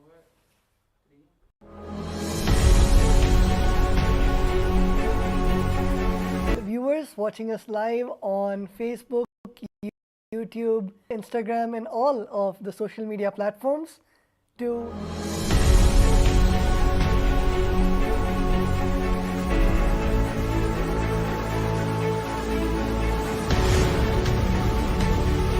Guru and experiencing the Guru in our lives. As we all know, the most important person in all our lives is our beloved Guru, our beloved Swamiji, the Supreme Pontiff of Hinduism, and experiencing that Guru Tattva, literally going back to the sweet memories of when you met Swamiji and experience was when met Swamiji and for the first time saw Swamiji in your lives and really experienced that Swamiji said me Wandada moment. So today in our session we learnt all about the Guru Tattva, which is not just a philosophy or just a, but it is literally our lifestyle, whether it is the puja that we perform early in the morning or our whole day, where each of our action, as Swamiji said, that all of us should constantly go back to that cognition. How will Swamiji react if Swamiji is doing the same thing, or how will Swamiji talk? How will Swamiji conduct? Many of our devotees have given the testimonials, whether they're in the operation theatre in the hospital when they're about to perform the surgery. They look inside and they invoke Swamiji's presence. That oneness, they perform the surgery, and of course, with Swamiji's blessings, it becomes successful. Or if devotee is in any meeting and how Swamiji is just, the words just flow out of Swamiji's mouth like the poetry, and having that intention when they're conducting board meetings or when they're in important roundtable conferences. So not just in the daily morning puja or night before you go to sleep or while watching a satsang, but throughout the day to experience that Guru Tattva. One of the biggest blessing and opportunity that Swamiji is giving us is, of course, the Paramashivam program, which is ongoing. I'm sure all of you had just a glimpse of the segment and the truths that Swamiji is revealing. But of course, if you would like to know more and experience the whole sessions and of course darshan and blessings, and having an opportunity to one-to-one for Swamiji to ask, for you to ask your questions to Swamiji, for Swamiji to answer your questions, for you to have that one-to-one. Swamiji, I invite all of the viewers to put in your intentions for being chosen for the Paramashivam program, which is starting just in a few days on the 9th of February. So all the participants can actually see the QR code which is on the screen, and if you just scan the QR code, you can put in your intention.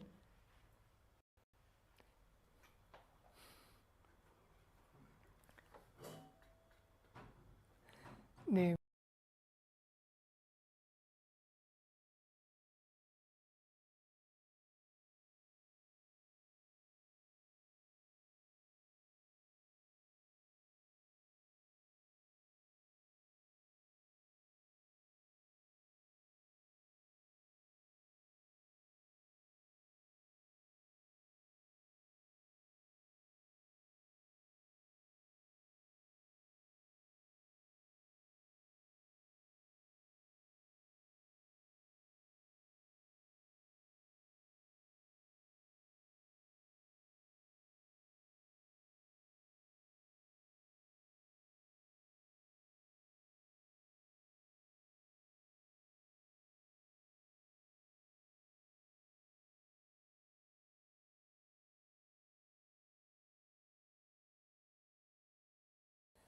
Nithyananda, so all the participants can take a few moments to register in the QR code which is on top. So you can just take your mobile phones and scan it with your camera, which the registration page for the Paramashivam program, where you can put in your name and contact details, so the acharyas would get in touch with you. And I'm sure many of the participants, many of the viewers have various different goals, or I would say boons, that you would like to fulfill in your life. It can be health, or it can be wealth, or it can be everything. So based on the boon that you would like to choose, based on the blessing that you would like to have, the acharya would then guide you on which is the best day to attend the Paramashivam program, as each day has a specific theme. And of course the energy of Bhagavan Paramashiva, our beloved Swamiji, where Swamiji blesses in the various different forms of Paramashiva. In the Vedas and Agamas, Bhagavan Paramashiva clearly explains about each of these different forms. Paramashiva himself incarnated that specific. For example, the energy of Bhagavan Kala Bhairava, where the ferocious compassion is what is radiated by that form of Paramashiva, and Swamiji literally embodies that form of Paramashiva and graces all of us in that energy. So, a ferocious breakthrough in any parts of your life, or you are stuck with a pattern that you have been stuck with, and you want to break that pattern with the blessings of Mahakala Bhairava. So, any pattern or any solution you want in your day-to-day life, any breakthrough that you want in your day-to-day life, you can sign up for and submit your intention to join the Mahaparamashivam program, and we, the Acharyas, would then guide you on the best way that it and receive Swamiji's blessing. For who are QR code right here, where you can your mobile phones, and you will then be guided on how you can in the Mahaparamashram. And another beautiful opportunity that Swamiji has blessed all of us with, I'm sure introduction to the session, you would have seen the intro. Just to give a small brief, Kailasa is the sovereign Hindu civilizational nation, which with blessings of our beloved Swamiji, Swamiji has bestowed this only Hindu nation for all the Hindus across the globe, and to be part of that honor, to be part of that blessing which Kailasa, the various blessings that Swamiji has, the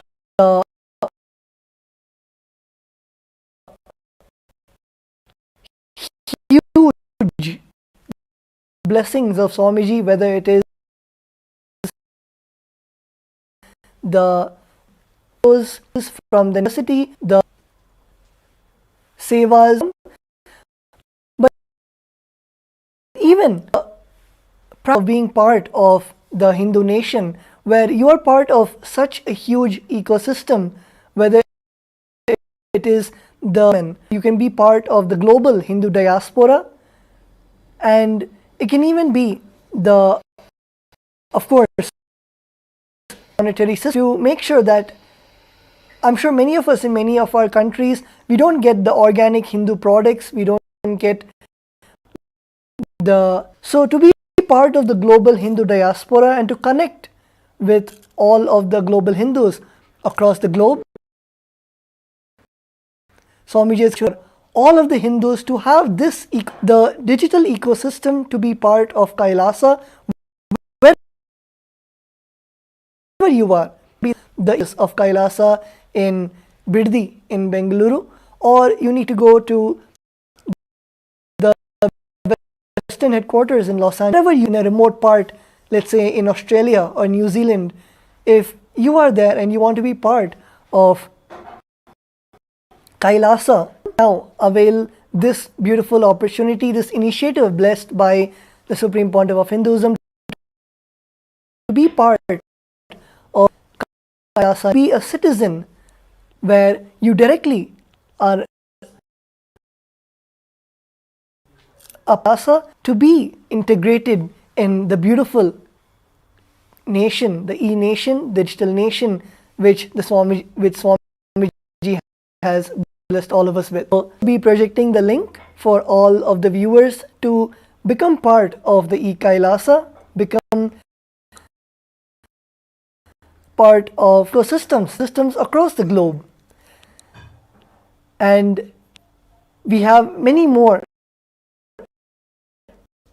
beautiful announcements things which are coming. So just be right back.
Nithyananda, welcome back. So, all of us moments to register for the or the e-citizen, and with that we have a very segment coming up next. We will be having Nithya Maharaj, who will be joining us and introducing the various of Paramashivam program, and we also have many participants who are there who will be sharing their. You can have just a glimpse on how the Paramashivam program is and how you can relate with the Paramashivam program. Anatma Maharaj.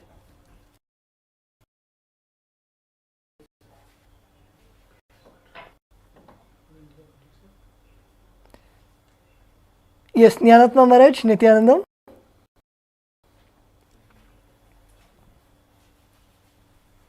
Yes, Nithyananda Maharaj. Yes, Maharaj. You can go ahead. Thank you. So, everyone, thank you so much.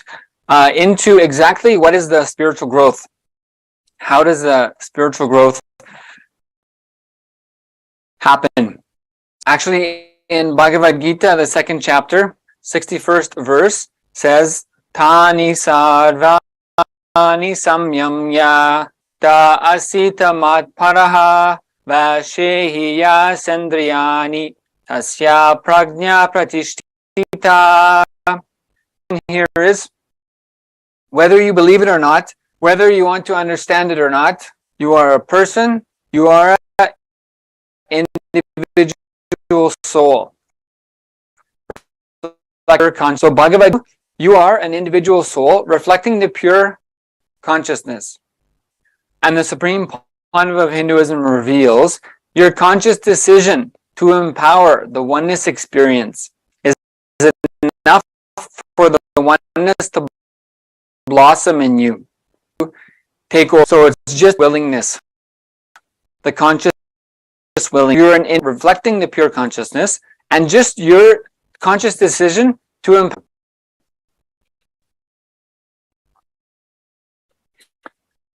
And there's been conducted about what is the impact of this spiritual process, and what is the impact of having these superconscious experiences, the expansiveness of your consciousness on, for example, in the studies of epigenetics, with relation to how the spiritual growth and conscious growth impacts your DNA. So some of the studies with this study of epigenetics, how your genetics, your DNA can be influenced through conscious experience, through spiritual growth. So some of the things have included things like boosted genes, for example. Boosted genes had, in one study, had 3 main beneficial effects. Efficiency of the mitochondria, which is like the cell, the energy battery for the cells.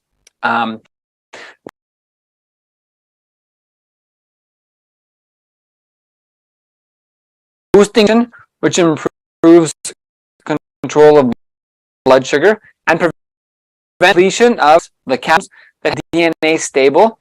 This is basically how to manage, and also found in studies of epigenetics has been the clusters of genes became less active with those governed NF kappa B, but it triggers chronic inflammation, leading to diseases like high blood pressure, bowel disease, and some cancers. So not only has the spiritual growth initiation, the spiritual processes like initiation Paramashivam, boost things like mitochondrial cell energy and anti-age power of your cells in your body, but also down regulates the groups of genes that create things like inflammation to different disease, some cancers. So many studies like this have been shown impact on your cellular structure from your spiritual growth process. So knowing from Bhagavad Gita, I'm an individual soul reflecting the pure consciousness. This powers in me just by making the decision. Then modern day science has been able to reflect and document many genes and clusters of genes directly influencing your DNA through the spiritual processes. So then I ask the question, yeah, okay, that's great, but is it possible for me? So the Supreme Point, for example, is revealing possible human life and they exist. So the answer is a resounding yes. So this point of Hinduism have showed, for example, 1300% increase in mitochondrial cell energy. Something that is a 30 or 40% is a good growth impact you get in the mitochondrial, say, so 1300% in the cell is something never before seen. So to hear more of some of the personal experience, the Mahabharata and the initiations, darshans, the superconscious mutation process. So once we have of higher dimensions from the Supreme Pontiff of Hinduism, that engages a mutation process, superconscious mutation process. So superconscious because basically we've been expanded to experience a new space of reality. And that changes everything about how we relate with life, how we relate with ourselves, the impact on our DNA in our body of changing that process to align the cells DNA of our body to the higher superconscious revelations. So the initiation with the avatar gives us the superconscious experience, which in even our DNA level. So to hear more about this direct experience, I'd like to welcome guest to share his experiences in the Paramashivam, the initiations and darshans with the Supreme Pontiff of Hinduism. Sterling, I'd mute yourself and welcome you. Thank you so much for joining us. And if you would just briefly introduce yourself, please. Thank you so much. Hello, Nithyananda. Thank you for having me. A little bit about me. So I'm 24 and, I've had a seemingly normal lifestyle. And, once I graduated high school back in 2017, I started seeking more. It was kind of like, it felt like an just deep inside me, there is that desire for some spiritual experience. And it wasn't until September of 2019 when Swamiji came into my life, and such a beautiful journey that I've gone through with Swamiji over these last few years. And I feel like so much clarity has came from having him in my life. And the direction that I want to go in now is such a wider direction imagined. Yes. Yes, exactly. So this is the superconscious mutation we're sharing about. That's something beyond what I ever thought was possible, but it's happening to me. Actually, so I then what can you share? For example, the superconscious mutation process, the life transformation. So how would you describe in your life what the impacts of the darshans, initiations, Paramashivam experience with the Supreme Pontiff of Hinduism has been for you? Many times, like within Hinduism, we know that we're told this world is Maya, it's just an illusion, and it's just like a dream. And it's because of having Swamiji in my life, it's like everything, just me being available, me being open, just sitting for these programs and sitting darshans and satsangs, it's like naturally over time, it just all these explosions and growths have happened where it's like I'm so empowered. It's like now I feel like, yes, I am experiencing a lucid dream of sorts where anything that I want to make happen, initiations in these programs, it's like I can see my patterns clearly. I'm like, okay, here's my pattern, here's what I can from it and draw. Okay, now I trust that care. So I'm in you because so that I have, it's like I don't feel like there is any real separation between the inner or the outer whole experience that's there. And it, like, I feel like with the direction that I'm going, the vision that I have for the individual that I want to become and how I want in this world, to put it into words, it's like such like, you know, and I feel so empowered to, you know, what most people would consider is impossible. I'm like, no, I'll make it happen. Don't worry. I got all the tools, all the resources, like to manifest anything I want. Swamiji is like all the tiny things he does, or I wouldn't say tiny, but all of the big things he does and the tiny things I do, you know, of just being available.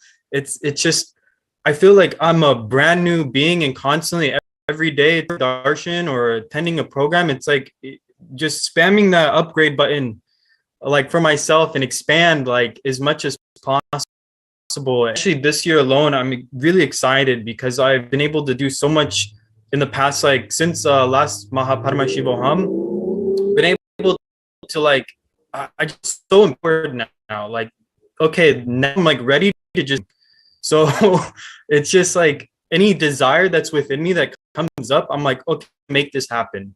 I don't know how, but I'm just going to do everything that I know I can do and not worry about making mistakes or being imperfect. It's just, let me just manifest and towards whatever, you know, that desire is, that is, I feel aligned with my true purpose of being here.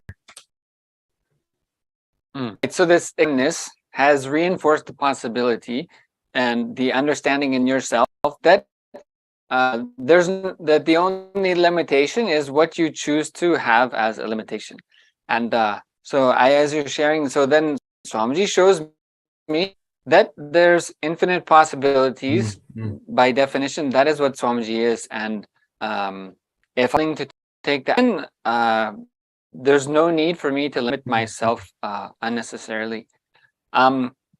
Is there any, then you shared, like, because having the so many different initiation darshan experiences with Swamiji of higher lokas, just having breakthroughs and patterns dropping, the blissful experiences that just reinforces it again and again, that some be my regularity. Is there any kind of specific experience with darshan initiation? How your like whenever Swamiji comes on for a darshan, depending on, you know, which is available, you know, I might just have so much laughter just bubble up that's uncontrollable. I just feel like, okay, now I'm in this witnessing space, and it's like the body just wants to laugh. It's not even like I'm laughing, it's like the body just wants to have to bubble up kind of bliss. I'm like, it's just amazing. Even now, just like remembering it, it's like just put in the same space. Or even like it's just the tranquil states, like in the darshans, it's, you know, that just that feeling of, you know, I am consciousness. That is who I truly am. You know, the body, this world, everything, like the whole matter energy spectrum is, you know, like is like Parashakti to me, and just the pure consciousness is Paramashiva. So it's like feeling that oneness with the two, and just knowing like, okay, like through these darshans, like I just feel like, okay, what's in front of me, watching Swamiji mirroring his neurons, the infinite I can be consciously aware of in that moment. I'm mirroring, and what's experienced inside of me is just this such a powerful, like, I'm it. I am it. Like, like that's the best way I can put it. Like, it's just every program, it's just reinforcing and reminding. There is no such thing as impossible.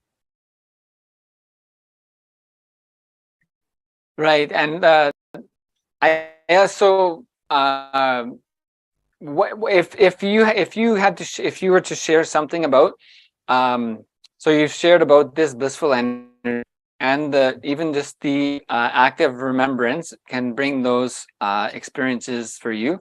and remembering the powerful initiations from Swamiji, that I have to decide what is the goal I have and take the action, and Swamiji will take care of the rest.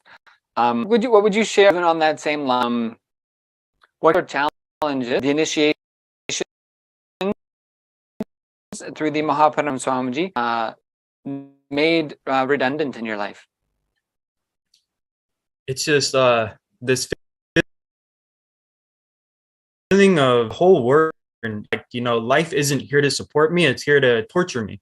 That whole line of thought is just gone. Like, it's like, okay, I want to make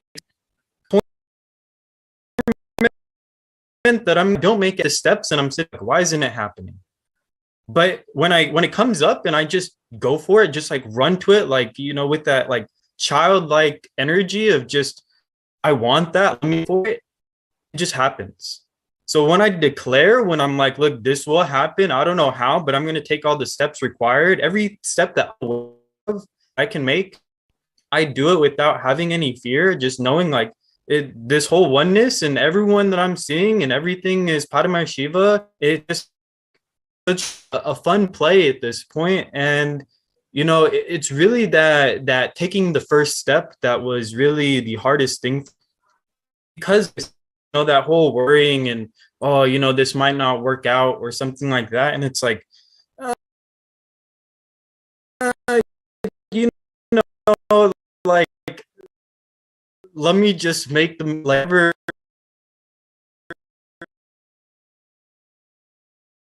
mistakes and imperfection. I'll learn as but desire. So let me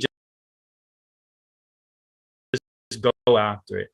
And there's nothing in my life. There's only the challenges to keep empowering me and inspiring me. And it is like the challenges I face are so like, I don't want to say easy to overcome,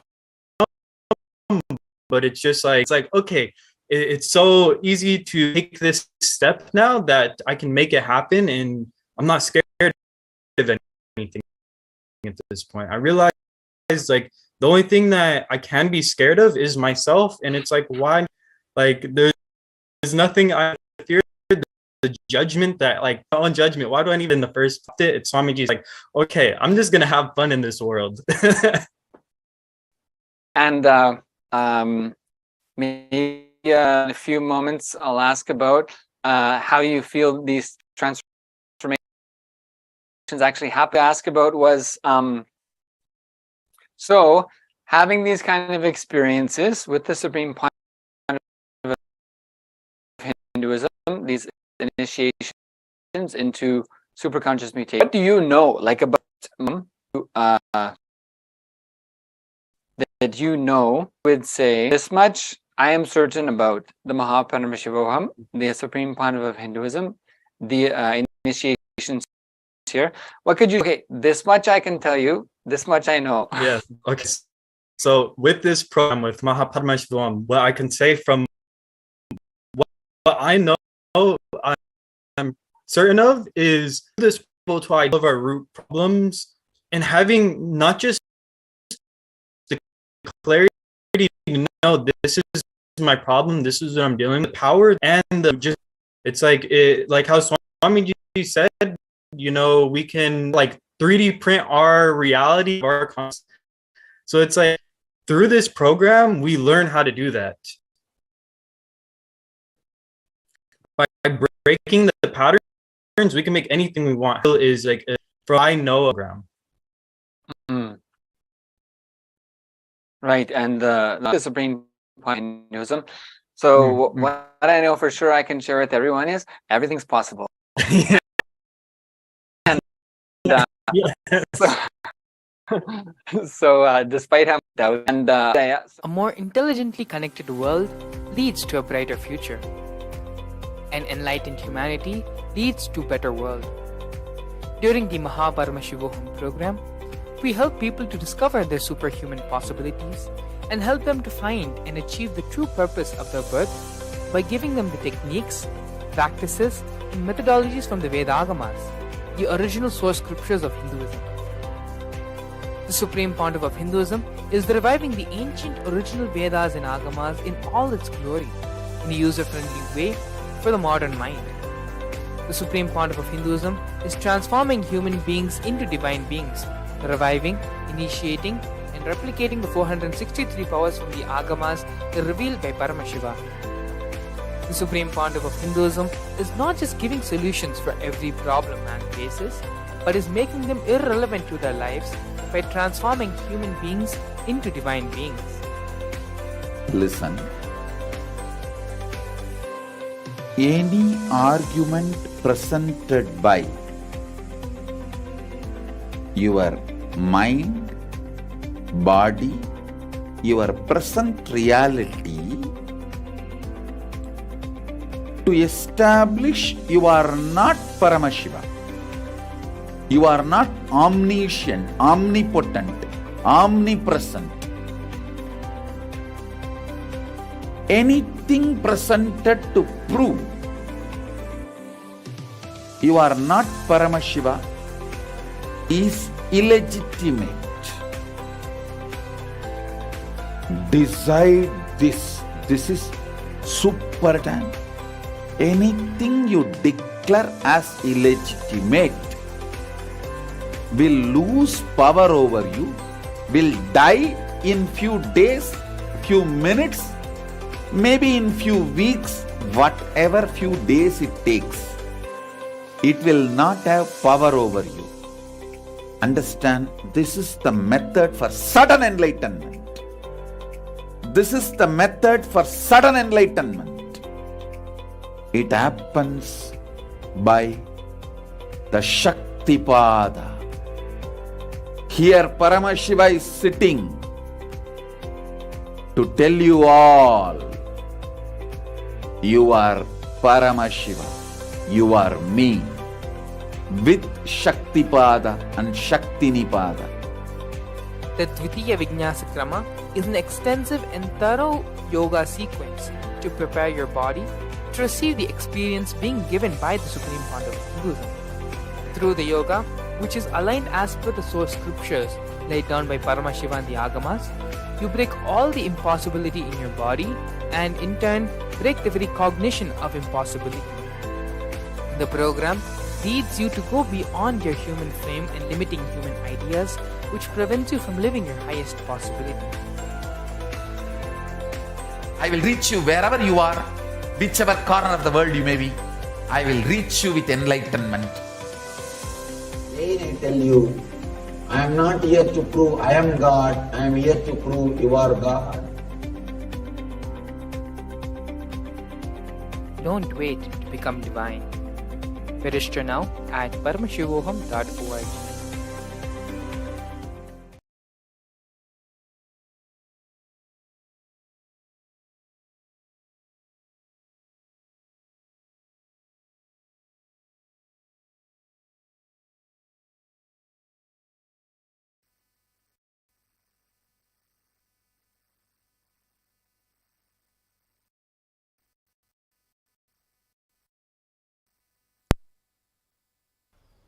So we just had from Sterling Iyer about his experience with Voham and his experience with Swamiji.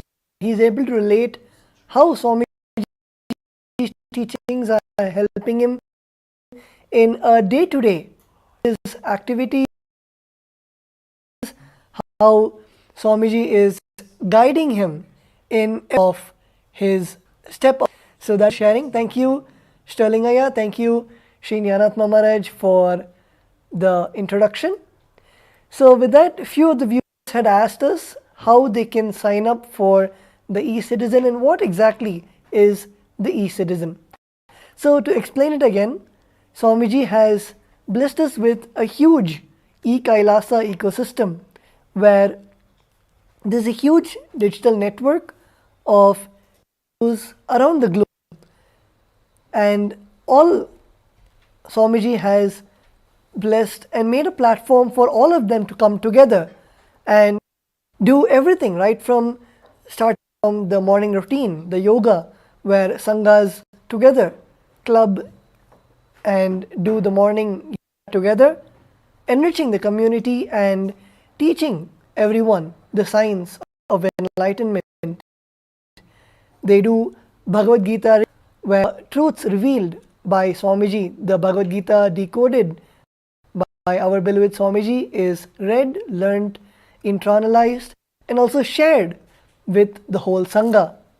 Same way, in every aspect, whether it is the Shastra Adhyayana of the Shastras, is global temple events of your Sangha, or it can even be gatherings online for doing the Nirahara Samyama, or the meditation events like the Akhanda Mahavakya Japa. So there are so many possibilities for you to be part of Kailasa's ecosystem,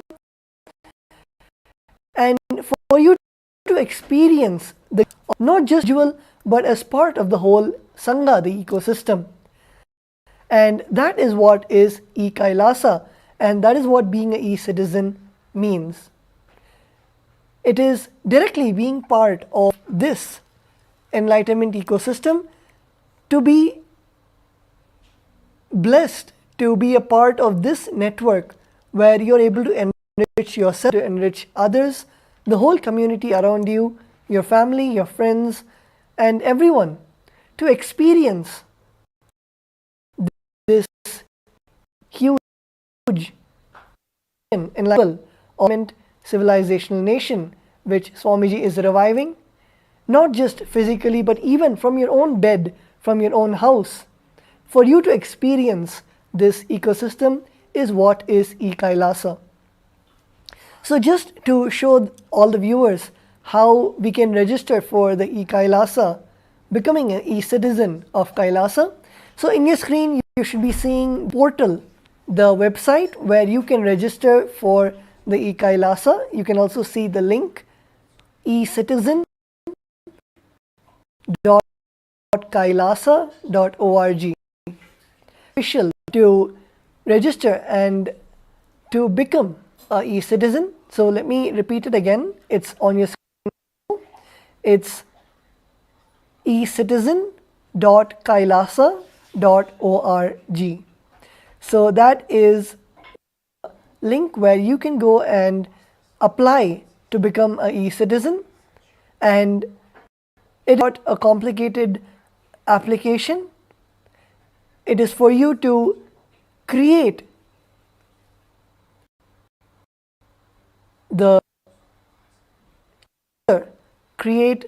your own profile to be part of Kailasa's e-citizen program. So all of us can see the link on the screen. So you just need to type in your email and your password, which is Kailasa's products, whether it's Nithyananda TV, where you can see Swamiji's live satsangs, or you can see the Darshan of the various Kailasas across the globe, or Samadhi, which Swamiji has introduced, to log in and register for those programs, or it can be used for availing the apps of Kailasa. Many of you would have noticed about the Google, the various social media platforms released by Kailasa, released by Swamiji himself. To avail all of those services of Kailasa, you can use this as your single portal to all of those features. So the link is again projected on all. You just need to mail and your password, and when you click on login and register to becoming part of the ecosystem. So let's to register for e-Kailasa.